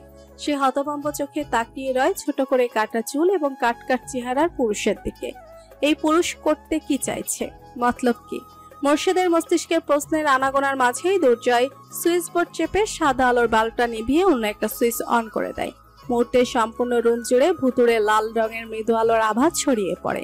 মোর্শেদ কিছু বলবে তার পূর্বেই দুর্জয় এক হাতে তাকে চেয়ার সহ টেনে সুইচ বোর্ডের দেয়ালের দিকে নিয়ে যায়। মোর্শেদ ফের ভীত চোখে মেলে দুর্জয়ের হাতে থাকা বস্তুটার দিকে তাকায়। দুর্জয় খুব স্বাভাবিক ভঙ্গিতে বস্তুটার ইলেকট্রিক ওয়্যারের প্লাগটা সুইচ বোর্ডে লাগিয়ে সুইচ অন করতে তীক্ষ্ণ শব্দ তুলে সরু চিকন এবং ধারালো একটা অংশ ঘুরতে শুরু করে। সেই তীক্ষ্ণ শব্দে মোর্শেদের মাথা ধরে গেলেও দুর্জয় স্বাভাবিক গলায় বলে ওঠে, এই রুমটাকে প্রথম দেখায় সকল অপরাধী খুব স্বাভাবিক একটা রুম ভাবে, ঠিক আমার মতো। এই রুমে প্রবেশ করা সকল অপরাধী আমাকে প্রথম দেখায় বুঝতে পারে না যে আমি ঠিক কতটা ভয়ঙ্কর হতে পারি। আমি তাদের সুযোগ দিই, কিন্তু তারা তা হাত ছাড়া করে। ঠিক সেই মুহূর্তে এই রুম এবং আমি খোলস ছেড়ে নিজেদের ভয়ঙ্কর রূপ ধারণ করি। This is the red room and আমি এই মুহূর্তে তোর আতঙ্ক। তাই এই ড্রিল মেশিন দ্বারা আমি তোর চেহারার নতুন নকশা আঁকার আগে যা জানিস সব স্বীকার কর। মোর্শেদ ছোটার জন্য ছটফট করছে, কিন্তু সেই সুযোগ তার কাছে নেই। তার দুই হাত চেয়ারের পেছনে নিয়ে হ্যান্ডকাপ পরানো, পা দুটো শক্ত করে বাঁধা। একই জমদূতের হাতে সে এসে পড়ল। মোর্শেদ মুখ খুলতে যতই সময় নিচ্ছে ততই ড্রিল মেশিনটা ধীরে ধীরে তার কাছে এগিয়ে আনছে দুর্জয়, ঠিক তার চোখ বরাবর। সম্ভাবনীয় পরিণতির কথা ভেবে মোর্শেদ তীর করে খামছে। দয়া মায়াহীন এই নির্দয় পুরুষে কতটা ভয়াবহ তা উপলব্ধি করতেই তার বুক কাঁপে। ড্রিল মেশিনটা আর তার চোখের মাঝে যখন কেবল আর কয়েক আঙুলের ফারাক, ঠিক সেই মুহূর্তে মোর্শেদ চোখ বুজে চিৎকার করে বলে ওঠে একটি নাম, রোয়েস ডিলদার। জনমানবহীন নীরব এলাকাটার মধ্যে মাথায় উঁচু করে দাঁড়িয়ে আছে প্রেসাদ সমতুল্য এক ভিলা। রাত তখন 9টা বাজে। ভিলার ঠিক মাথার উপরেই যেন উঠেছে মস্ত বড় চাঁদ। বাহির হতে গাড়ির হর্নের শব্দ ভেসে আসতেই সদর সিংহ প্রবেশদ্বার খুলে যায় দুদিকে। একটি কালো গাড়ি সমীচীন গতিতে প্রবেশ করে বিশাল ওয়াকওয়ে ধরে ঠিক ভিলার সামনে এসে গাড়িটা থামে। গাড়ি হতে নেমে আসে হিরণ। ফোন আলাপে ব্যস্ত প্রবেশ করে বাড়ির ভেতর। বিশাল লিভিং এরিয়ায় উপস্থিত দুজন কাজের লোককে চোখের ইশারায় বলে এখান থেকে চলে যেতে। আদেশের দাসরা আদেশ মাথা পেতে মুহূর্তে প্রস্থান করে। ফোনের অপর পাশ হতে ভেসে আসে একজন পুরুষের স্বর, আজকাল কাজে বেশ মনোযোগী মনে হচ্ছে তোমায়, ব্যাপার কি? হিরণ নিজের ক্ষমতাবান স্বর বজায় রেখে বলে, আপনার ধারণা ভুল। ফোনের অপর পাশে থাকা পুরুষ এবার সামান্য রসিকতা মিশিয়ে বলে, শুনলাম তোমার নাকি বউ আর বাচ্চাও আছে, এটাও কি আমার ভুল ধারণা? অজ্ঞাত লোকের সূক্ষ্ম উপায়ে দেওয়া হুমকিটা ধরতে সময় লাগলো না হিরণের। সাথে সাথে তার চোয়াল শক্ত হয়ে এলো। কাটকাট স্বরে জবাব দেয়, আপনি আজকাল কাজ ছাড়া অহেতুক জায়গায় খুব মস্তিষ্ক কাটাচ্ছেন। বয়স হয়েছে, মস্তিষ্ককে আরাম দিন। কে জানে মস্তিষ্কের উপর এত প্রেসার দিলে না আবার ব্রেন হ্যামারেজ হয়ে যায় আপনার। কথাটুকু বলেই হিরণ ফোন কেটে দিল। রাগে ফোঁসফোঁস করছে সে, নিঃশ্বাস আটকে আসছে। শার্টের উপরের দুটো বোতাম খুলে ঘন ঘন নিঃশ্বাস নেয় সে। পৌঁছে গিয়েছে তারা, খুব দূর পর্যন্ত পৌঁছে গিয়েছে তারা। এই এত বড় ব্লান্ডারটা কিভাবে হলো তা মনে পড়তে তার উবে যাওয়ার রাগটা মাথা চাড়া দিয়ে ওঠে। তড়িৎ গতিতে সে সিঁড়ি ভেঙে উপরে চলে আসে। নিজের রুম বরাবর মেয়ের রুম প্রবেশ করতেই দেখে বন্নি বিছানায় বসে খুব মনোযোগ দিয়ে টিভিতে মার্ভেল স্টুডিওর একটা সিনেমা দেখছে। কিন্তু দরজা খুলে পাপার আগমন টের পেতেই তার মনোযোগ ব্যাঘাত ঘটে। দাঁত বের করে হেসে সে বিছানার উপর দাঁড়িয়ে পাপার কোলে ছুটে যাওয়ার উদ্দেশ্যে প্রস্তুতি নেয়। হিরণ এগিয়ে এসে মেয়েকে কোলে নিয়ে প্রশ্ন করে, ডিনার করেছো মা? ইয়েস পাপা, জানো আমি আর মাম্মাম সন্ধ্যায় লেমন কেক বেক করেছি, আমি তোমার জন্য রেখেছি। হিরণ মেয়ের কপালে চুমু খেয়ে বলে, থ্যাংক ইউ মা, তুমি এখন বসে মুভি দেখো, মাম্মা এখন একটু পাপাকে টাইম দিক। বন্নি হেসে বলে, শি ইজ ইয়ার্স। হিরণ বন্নিকে কোল থেকে নামিয়ে চোখ তুলে রুমের এক কোণে জানালার পাশে দাঁড়িয়ে বাণীকে দেখে। অতঃপর রুমে আসার জন্য ইশারা দিয়েই বেরিয়ে যায়। নীরব ভঙ্গিতে রুমে প্রবেশ করেই দরজাটা ভেতর থেকে লক করে দেয় বাণী। হিরণের চোখের অগাধ রাগ তার দৃষ্টি এড়ায়নি। কি হয়েছে আবার? সেই পালিয়ে যাওয়ার ঘটনা নিয়ে মওকুফ করা ক্ষমার হিসেব কি আজ মেটাবে নাকি? কথাগুলো ভাবতে ভাবতে বাণী রুমের এক কোণে মাথা নত করে দাঁড়িয়ে রয়। ক্যাবিনেটের ওপর থাকা স্পিকারে লাউড ভলিউমে মিউজিক প্লে করে দিয়ে হিরণ অস্থির ভঙ্গিতে সম্পূর্ণ রুম জুড়ে পায়চারি করছে। মিউজিক প্লে করার কারণ হলো যেন তাদের রুমের ভেতরকার দ্বন্দ্ব মেয়ের কান পর্যন্ত না পৌঁছায়।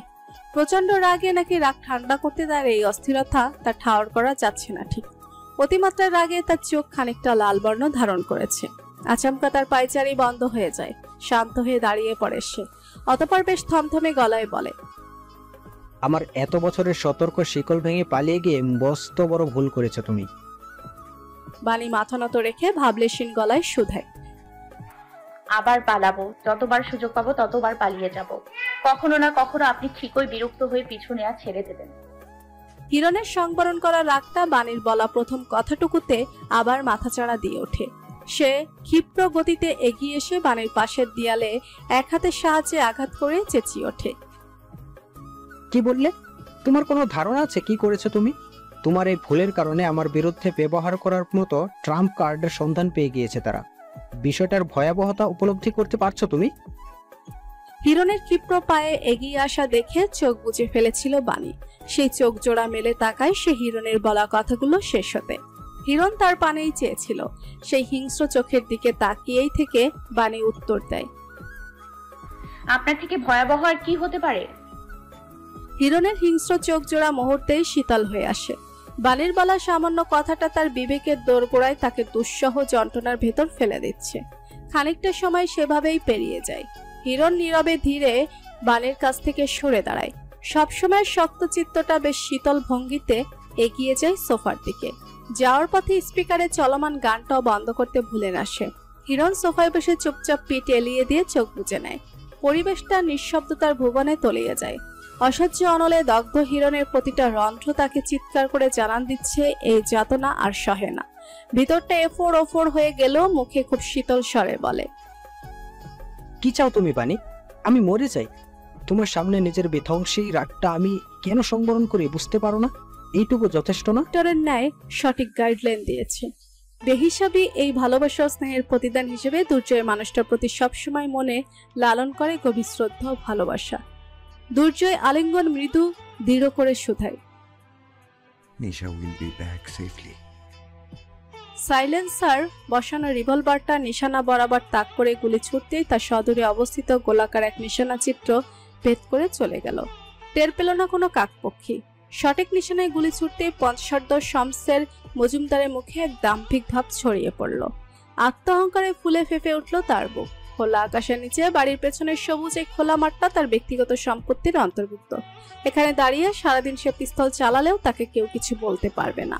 শমশের মজুমদারের পাশে দাঁড়ানো যুবকটার ফোন হঠাৎ বেজে উঠতেই তার মনোযোগ ব্যাঘাত ঘটে।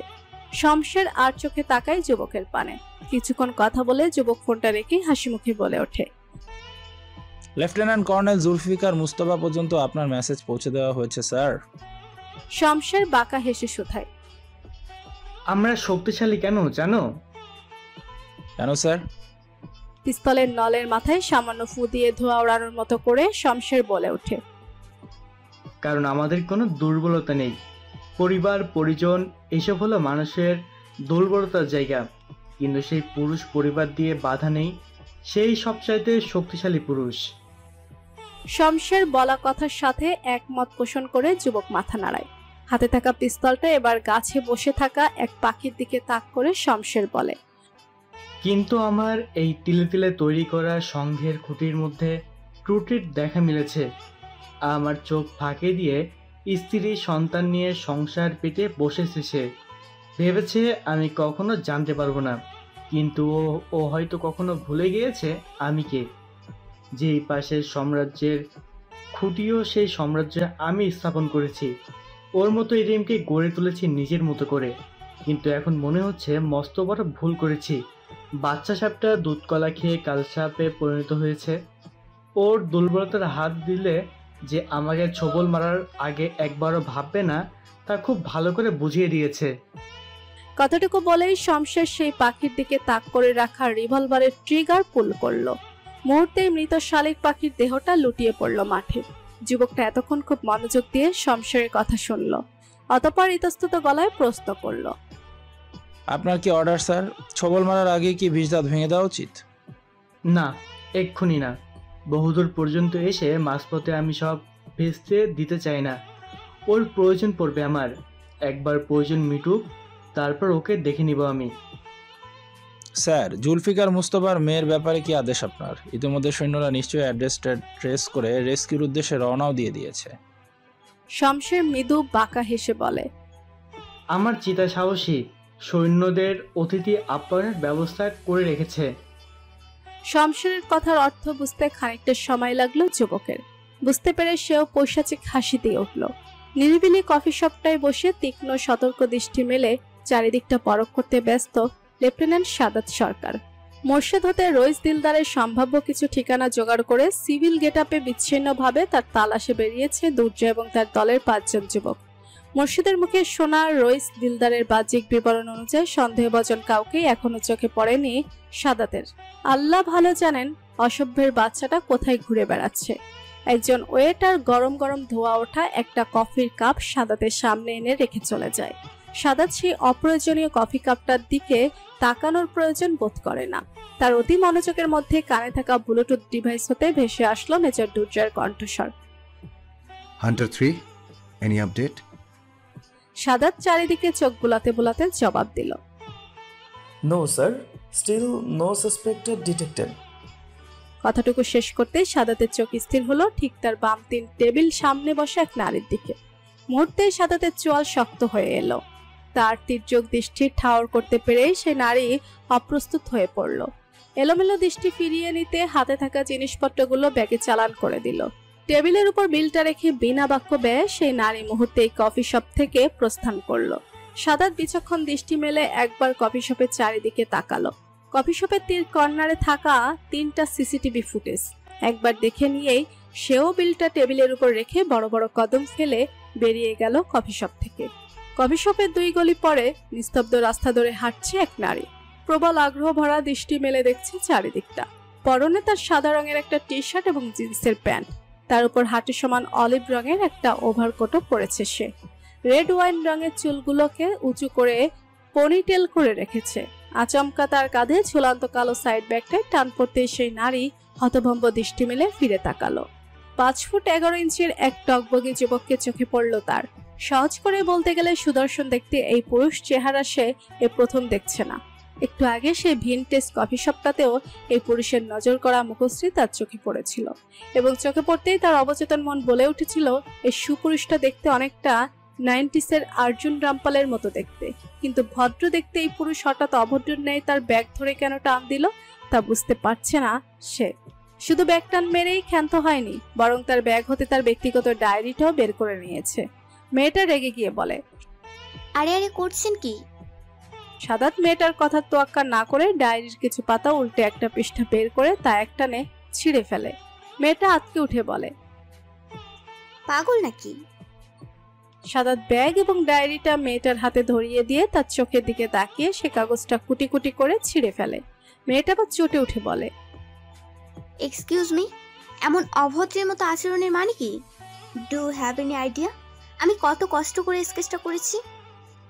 সাদাত কাগজের টুকরোগুলো রাস্তায় ফেলে দাঁতের সাথে দাঁত পিষে বলে ওঠে, কারো পারমিশন ছাড়া তার স্কেচ করাটাও অভদ্রতার কাতারে পড়ে।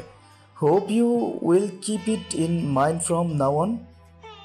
কথাটুকু বলে সাদা তার পেছনে ফিরে না তাকিয়ে সেখান থেকে প্রস্থান করে। মেয়েটা এক পলক রাস্তায় অবহেলায় পড়ে থাকা নিজের স্কেচের পানে তাকিয়ে ফের চোখ তুলে সামনে চাইল। দেখতে অর্জুন রামপালের মতো হলে কি হবে, আচরণ একদম বাংলা সিনেমার খচ্চর চৌধুরী সাহেবের মতো। অহংকারী, অভদ্র, জাদ্রেল কোথাকার। ট্রাক এরিয়ার কাছাকাছি এসেই সামরিক হেলিকপ্টারটা আকাশপথে নির্দিষ্ট এক স্থানে স্থির হয়। নিরাপত্তার কারণে সরাসরি ট্রাক প্লেসে হেলিকপ্টার নিয়ে যাওয়ার অনুমতি নেই। চিকন শক্ত তারের মতো দড়ি ধরে সমতলে নেমে আসে 6 জন সৈন্য। সমতলে নেমেই তারা সবাই আপন পজিশনে দাঁড়িয়ে নিজেদের রাইফেল তাক করে ধরে। সম্পূর্ণ এরিয়াটা একবার পরীক্ষা করে নিয়েই তারা কাঙ্ক্ষিত অ্যাড্রেস অনুযায়ী এগিয়ে যায়। পাহাড়ি এই এরিয়াটায় জনমানবের কোনো বসতি নেই বললেই চলে। শত্রুরা বেশ ভালো জায়গার সন্ধান জানে বলতেই হয়। সাহেব সরু দৃষ্টি মেলে সামনে এক পা করে এগিয়ে যাচ্ছে। এখানে আসার পথে প্রত্যয় তাকে জানিয়েছে যে লেফটেন্যান্ট কর্নেল এবং তার স্ত্রী বেশ কয়েক বছর আগে ডিভোর্স হয়ে গিয়েছে। নিশা নামক সেই মেয়েটাও তার মায়ের সাথেই থাকে। তাহলে সেদিন নিজের আম্মুকে কল না করে আব্বুকে কল করেছিল কেন? নালিশ করার জন্য? সাহেব নিজের ভাবনাকে দুটো গালমন্দ করে বলে, ধ্যাপ, যেই মাইয়ার বাপ আর্মিতে, ওই মাইয়া তো বিপদে পড়লে আগে নিজের বাপরেই কল করব। এরকম আরো অপ্রয়োজনীয় ভাবনায় বোধ হয়েই একটা ইটের তৈরি একতলা বাসার কাছে পৌঁছে যায় তারা। 6 জন সৈন্য সুকৌশলে সম্পূর্ণ বাসা চারিদিক দিয়ে ঘিরে ফেলে। রাইফেল এমন দৃঢ়ভাবে ধরে রেখেছে যেন গোলাবর্ষণের জন্য প্রস্তুত তারা। বিচক্ষণ 6 জোড়া চোখ চারিদিকটা আরেকবার পরখ করে নিয়েই তাদের কষা ছক অনুযায়ী দুজন অতি সাবধানে একতলা বাড়িটার নীলডাঙা কাঠের দরজার সামনে গিয়ে অবস্থান নিল। প্রত্যয় দরজার দিকে রাইফেল তাক করে ধরতেই সাইফ মনে মনে বিসমিল্লাহ বলে এক লাথি মারতেই পুরনো দরজাটা সশব্দে খুলে যায়। দরজার বাইরে থেকে খালি রুমটা একবার পর্যবেক্ষণ করে ভিতরে পা রাখে সাইফ। তার পিছু পিছু প্রত্যয় সহ আরো দুজন ভেতরে প্রবেশ করে।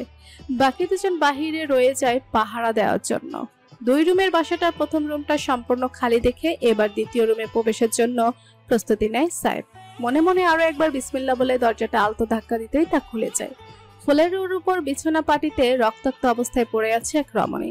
তার সাদা পাজামার এক পাশটা রক্তে লাল হয়ে আছে। গুলি করা স্থানে হয়তো রক্তক্ষরণ বন্ধের জন্য একটা কাপড় দ্বারা শক্ত করে বেঁধে রাখা হয়েছে। খোলা দ্বারের ভেতর এই দৃশ্যটুকু দেখে সাইফের মুখটা প্রচন্ড রাগে লাল রং ধারণ করে। শালা কাপুরুষের দল। নারীর কাঁধে পিস্তল রেখে গুলি চালানো পুরুষরা কাপুরুষই বটে। সাহস থাকলে এরা লেফটেন্যান্ট কর্নেলের মেয়েকে না তুলে লেফটেন্যান্ট কর্নেলের সাহসী যোদ্ধা সাইফকে তুলে আনতো। সাইফ তখন এদের বুঝিয়ে দিত কত মাছে কত কাটা। ভাবনা জগৎ থেকে বেরিয়ে সাইফ ভেতরে প্রবেশ করতেই তার পিছু পিছু বাকি 3 জন প্রবেশ করে। কারো উপস্থিতি টের পেতেই নিশা ভীত দৃষ্টি মেলে তাকায়। তার ভয় আরো গাঢ় হয় সাইফ এবং প্রত্যয়ের চেহারা দেখে। সে একটা ঢোক গিলে ভয়ে চিৎকার দেওয়ার প্রস্তুতি নিতেই সাইফ তাকে আশ্বস্ত করে বলে, ঘাবড়াবেন না, আমি লেফটেন্যান্ট তামজিদ সাইফ। আপনার আব্বু লেফটেন্যান্ট কর্নেল জুলফিকার মুস্তফা আমাদের পাঠিয়েছেন আপনাকে উদ্ধার করার জন্য। আব্বুর কথা শুনতে নিশা সামান্য ভরসা খুঁজে পায়, কিন্তু পর মুহূর্তেই সাইফকে এগিয়ে আসতে দেখে সে চেঁচিয়ে ওঠে, আসবেন না। সাইফ ভুরু কুচকে তাকাতেই নিশা অতি সাবধানে উঠে বসে নিজের গায়ে জড়ানো ময়লা শালটা সরিয়ে ফেলে। সাথে সাথে সাইফ সহ বাকি 3 জনের চোখ বড় বড় হয়ে যায়। নিশার পেটের কাছে বাঁধা ওই ভয়ঙ্কর সাংঘাতিক জিনিসটা দেখে সাইফ ব্যস্ত গলায় চেঁচিয়ে ওঠে, bring the diffuse kit right now. প্রত্যয় এক মুহূর্ত অপেক্ষা না করে দৌড়ে বেরিয়ে যায়। সাইফ ধীর পায়ে গিয়ে আসতে নিলেই নিশা ফের কান্নারত গলায় চিৎকার করে ওঠে, প্লিজ আসবেন না, শুধু দূর থেকে আমার আম্মু আব্বুকে কল করুন, আমি ওনাদের সাথে শেষবারের মতো কথা বলতে চাই। সাইফ নিশার ভিতর সরে করা আবদার ও নিষেধকে সম্পূর্ণ অগ্রাহ্য করে নিশার সামনে গিয়ে হাঁটু গেড়ে বসে। তার বিচক্ষণ দৃষ্টি টাইম বোমের দিকে নিবদ্ধ। 13 মিনিট 27 সেকেন্ড। সময়টা দেখে নিয়ে সাইফ ফের ধমকে সুরে চেঁচালো, সময় নেই, দ্রুত ডিফিউজ কিট নিয়ে এসো। এবার বাকি দুজনও দ্রুত পায়ে বেরিয়ে গেল ডিফিউজ কিট আনার উদ্দেশ্যে। সাইফ এবার টাইম বোমটা থেকে দৃষ্টি সরিয়ে সরাসরি নিশার চোখে তাকিয়ে দৃঢ় স্বরে বলে ওঠে, চিন্তা করবেন না মিস ইয়াসমিন, আমি খুব দুর্দান্ত বোম ডিফিউজার। আপনাকে অভিযোগের কোনো সুযোগই দিব না, আমি একদম ভরসা রাখতে পারেন। নিশা কান্না বিরতি দিয়ে ফোলা ফোলা চোখ মেলে বোকা স্বরে প্রশ্ন করে, আর যদি আপনি ব্যর্থ হন? সাইফের মেজাজ গরম হয়ে যায় নিশার এমন কথায়, মনে মনে বলে, শালার পুরো মাইয়া জাতি একটা ব্যাড বাজ। মনে মনে এটা বললেও সাইফ বেরস সুরে উচ্চারণ করে, তাহলে দুজনেই মরবো। প্রচন্ড ভয় নিয়ে সাইফের পানে তাকিয়ে রইল নিশা। গলাটা বেজায় শুকিয়ে আছে। গত কয়েক ঘন্টায় আতঙ্কবাদীরা তাকে এক বিন্দু পানিও মুখে তুলতে দেয়নি।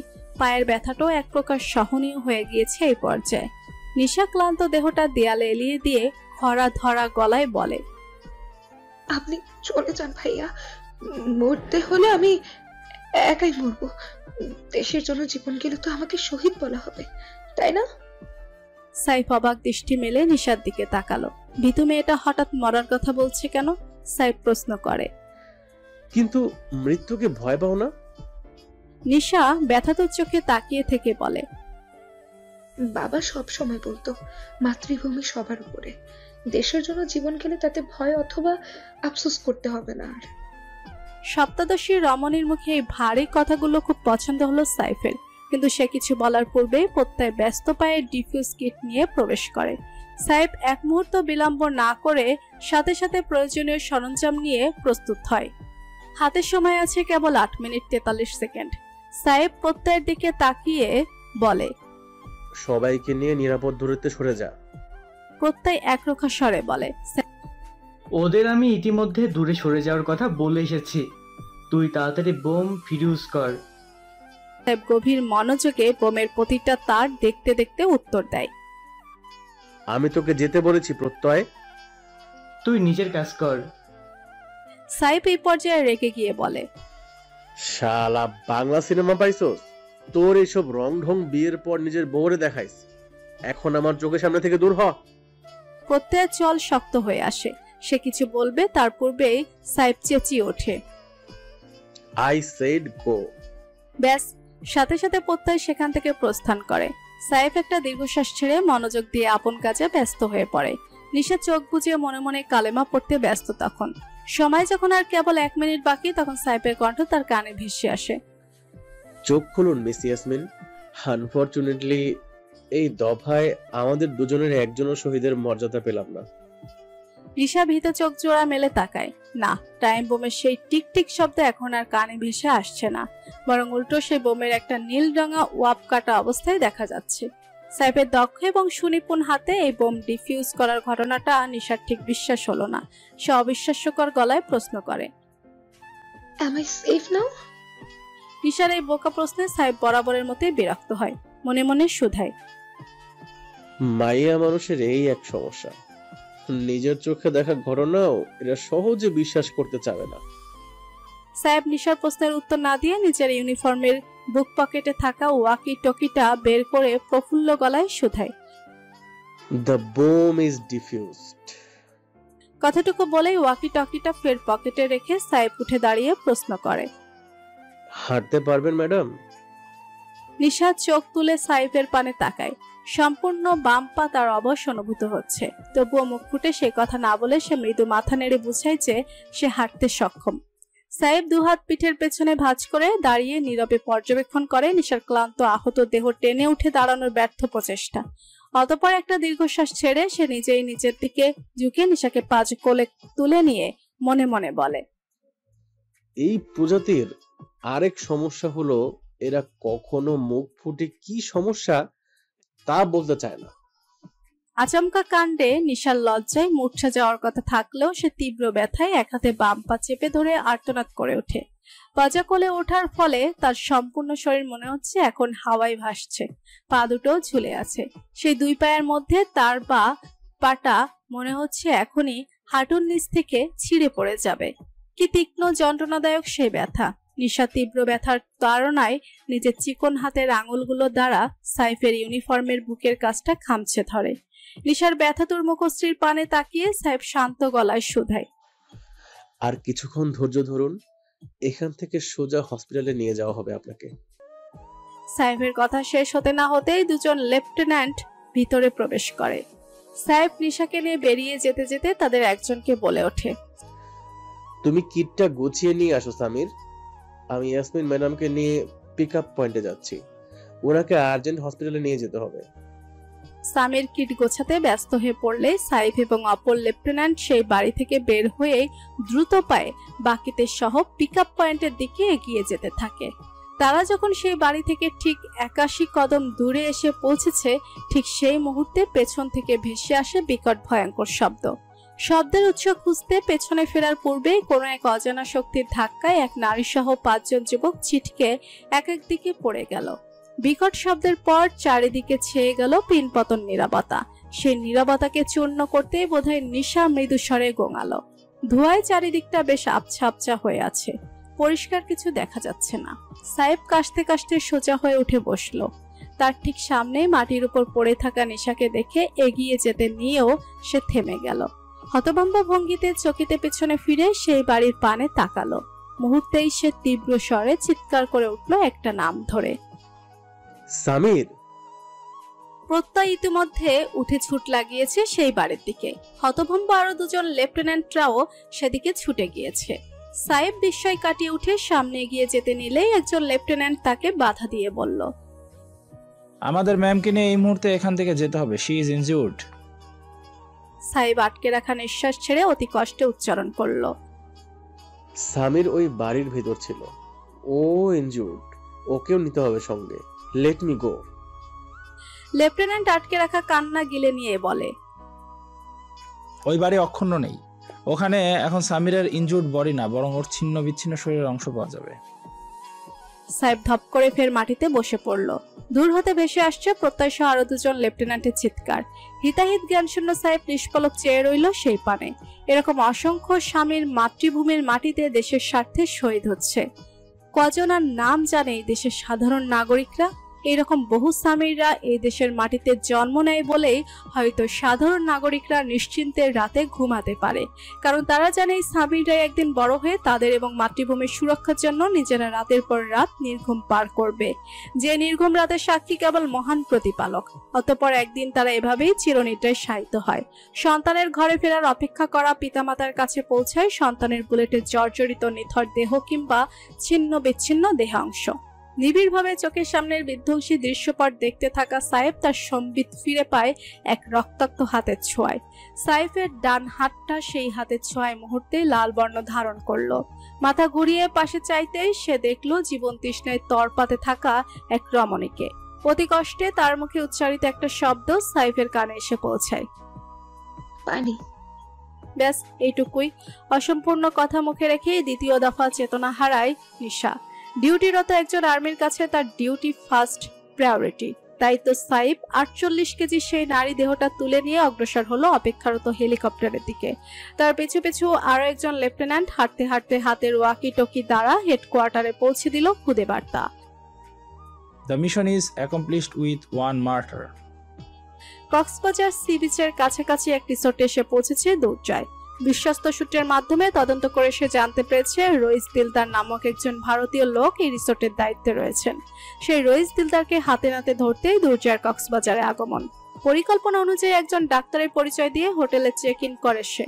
রিসিপশন কাউন্টার হতে সে এই তথ্যটুকু সংগ্রহ করে নিয়েছে যে রইস দিলদার এই মুহূর্তে রিসোর্টে উপস্থিত আছে কিনা। কিন্তু দায়িত্বরত রিসিপশনিস্ট তাকে জানায় যে রইস দিলদারকে আগামীকাল রিসোর্টে পাওয়া যাবে।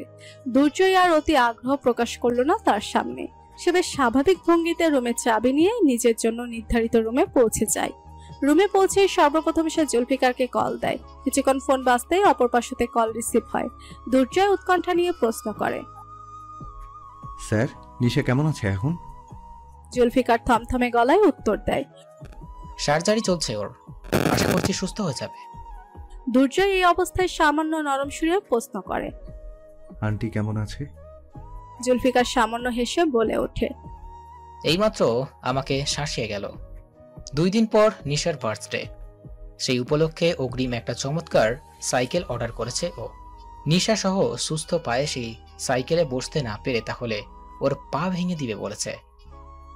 জুলফিকারের হেসে বলা কথার আড়ালে লুকিয়ে থাকা দীর্ঘশ্বাস টের পেয়ে দুর্জয় বলে ওঠে, এক মুহূর্তের জন্য নিজেদের মধ্যে ঝামেলাটা মস্তিষ্ক থেকে মুছে ফেলুন। আপনাদের আরেকটাও পরিচয় আছে, আপনারা দুজনেই নিশার আব্বু আম্মু। এই মুহূর্তে আপনাদের দুজনেরই মেন্টাল সাপোর্ট প্রয়োজন। মনোমালিন্য ভুলে কিছু সময়ের জন্য সেই মেন্টাল সাপোর্টটা একে অপরকে প্রোভাইড করুন। জুলফিকার থমথমে স্বরে জবাব দেয়, এক হাতে তালি বাজে না দুর্জয়। আর তাছাড়াও আমি নাইমার সব শর্ত মেনেই শুধুমাত্র এই কারণে নিসার কাস্টাডি ওকে দিয়েছিল, কারণ আমি মনে করতাম নাইমার থেকে ভালো করে কেউ আমার মেয়ের খেয়াল রাখতে পারবে না। কিন্তু এখন বুঝতে পারছি নিশা নিরাপত্তার ঘাটতি রয়েছে ওর মায়ের সাথে, তাই আমার মেয়ে সুস্থ হয়ে নিজের বাড়ি ফিরবে, এবার তার বাবার বাড়িতে 24 ঘন্টা সম্পূর্ণ নিরাপত্তার অধীনে থাকবে ও। দুর্জয় কিছু বলতে নিবে তার আগে জুলফিকার বলে ওঠে, তোমার মাথায় অলরেডি অনেক চিন্তার পাহাড় জমে আছে দুর্জয়। এইসব নিয়ে ভেবে শুধু শুধু সময় নষ্ট করো না, সব ধ্যান এবং জ্ঞান মিশনে দাও।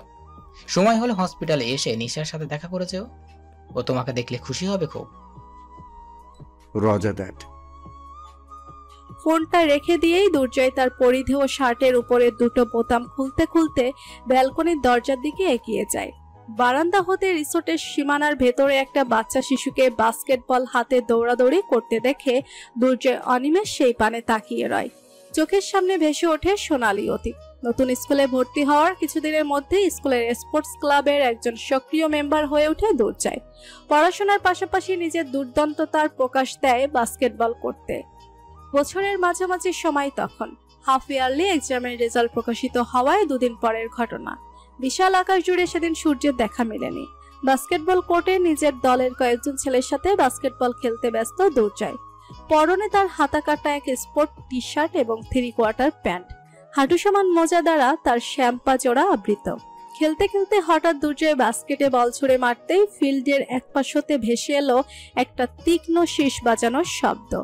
দুর্জয় সহ বাকি ছেলেরাও সেই শব্দ অনুসরণ করে পাশ ফিরে তাকাতে দেখে একটা কাঠের বেঞ্চের উপর পায়ের উপর পা তুলে বসে আছে বানি। তার পাশে বেঞ্চের হ্যান্ডেলে হেলান দিয়ে বসে রয়েছে আরমিন। দুজনের পরনেই এখনো স্কুল ইউনিফর্ম, তার মানে ছুটি হওয়ার পর এরা বাসায় না গিয়ে এতক্ষণ ধরে এদিকে ঘুরঘুর করছিল। দুর্জয়ের স্বাভাবিক মুখখানা এবার শক্ত রূপ ধারণ করলো। এই মেয়ের সমস্যা কোথায় তা সে খুব ভালো করেই বুঝতে পারছে। এসব অহেতুক কাজ করে সে দুর্জয়ের নজরে পড়তে চাইছে। দুর্জয় চরম রাগ এবং বিরক্তি নিয়ে বানের দিকে এগিয়ে যাওয়া শুরু করলেই আরমিন ভয়ে শুকনো ঢোক গুলে সে মিনমিনে গলায় বলে ওঠে, বানি চল পালাই, যদি ক্লাস টিচারের কাছে কমপ্লেইন করে। বানি সামনের দিকে দৃষ্টি স্থির রেখে ঠোঁটে হাসি ফুটিয়ে আত্মবিশ্বাসের সহিত বলে, কিছু করবে না। বানির কথা শেষ হতে হতেই দুর্জয় তার মুখোমুখি দাঁড়িয়ে স্পষ্ট গলায় প্রশ্ন করে, মতলব কি তোমার? বানি হেসে বলে, তোমাকে টেক্কা দেয়া হাফ ইয়ারলিতে 14th হয়েছি, ফাইনালে তোমার পেছনের সিট দখল করব। দুর্জয় বাঁকা হেসে বলে, তাহলে আর আমাকে টেক্কা কিভাবে দেবে? সেই ফার্স্ট পজিশন তো আমার আয়ত্তেই থাকবে।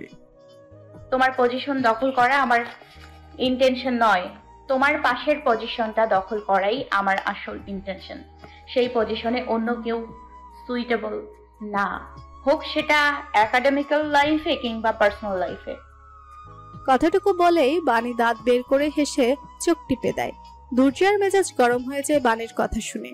এই মেয়ের রোগ কি সেই সম্পর্কে এবার সে ক্লিয়ার হলো। বয়সের আগে পেকে গিয়েছে এই মেয়ে। এই রোগে আক্রান্ত রোগীদের থেকে দূরে থাকাই বুদ্ধিমানের কাজ। দুর্জয় বুদ্ধিমানদের কাতারে নিজের নাম লেখাতে চায়, তাই তো সে বানির পাশের বেঞ্চির উপর রাখা নিজের ব্যাগটা এক কাঁধে ঝুলিয়ে একটা বোতল হতে পানি খেতে খেতে উল্টো ঘুরে হাঁটতে থাকে। আচমকা পেছন থেকে বানি ফের ডাকে, ইয়ো টপার। দুর্জয় হাঁটা থামায় না, কেবল ঘাড় সামান্য ঘুরিয়ে পিছনে ফিরে তাকায়। বানির সাথে সাথে নিজের বুকের বাঁ পাশে হাত রেখে চোখ খুঁজে ফেলে। দুর্জয়ের দুর্বোধ্য মনের আঙিনায় প্রতিধ্বনিত হয় একটাই শব্দ, হিচড়ে পাকা। দুর্জয় ঘাড় ঘুরিয়ে সামনে তাকাতেই বানি চোখ মেলে তাকায়। তার পাশে বেঞ্চের উপর রাখা কালো রঙের গিটারটা কোলে তুলে নিয়ে গলা ছেড়ে গেয়ে ওঠে, হে সোনা ভাজি প্রেমের সাগরে মোহনা, কতটা দূর নেই জানা।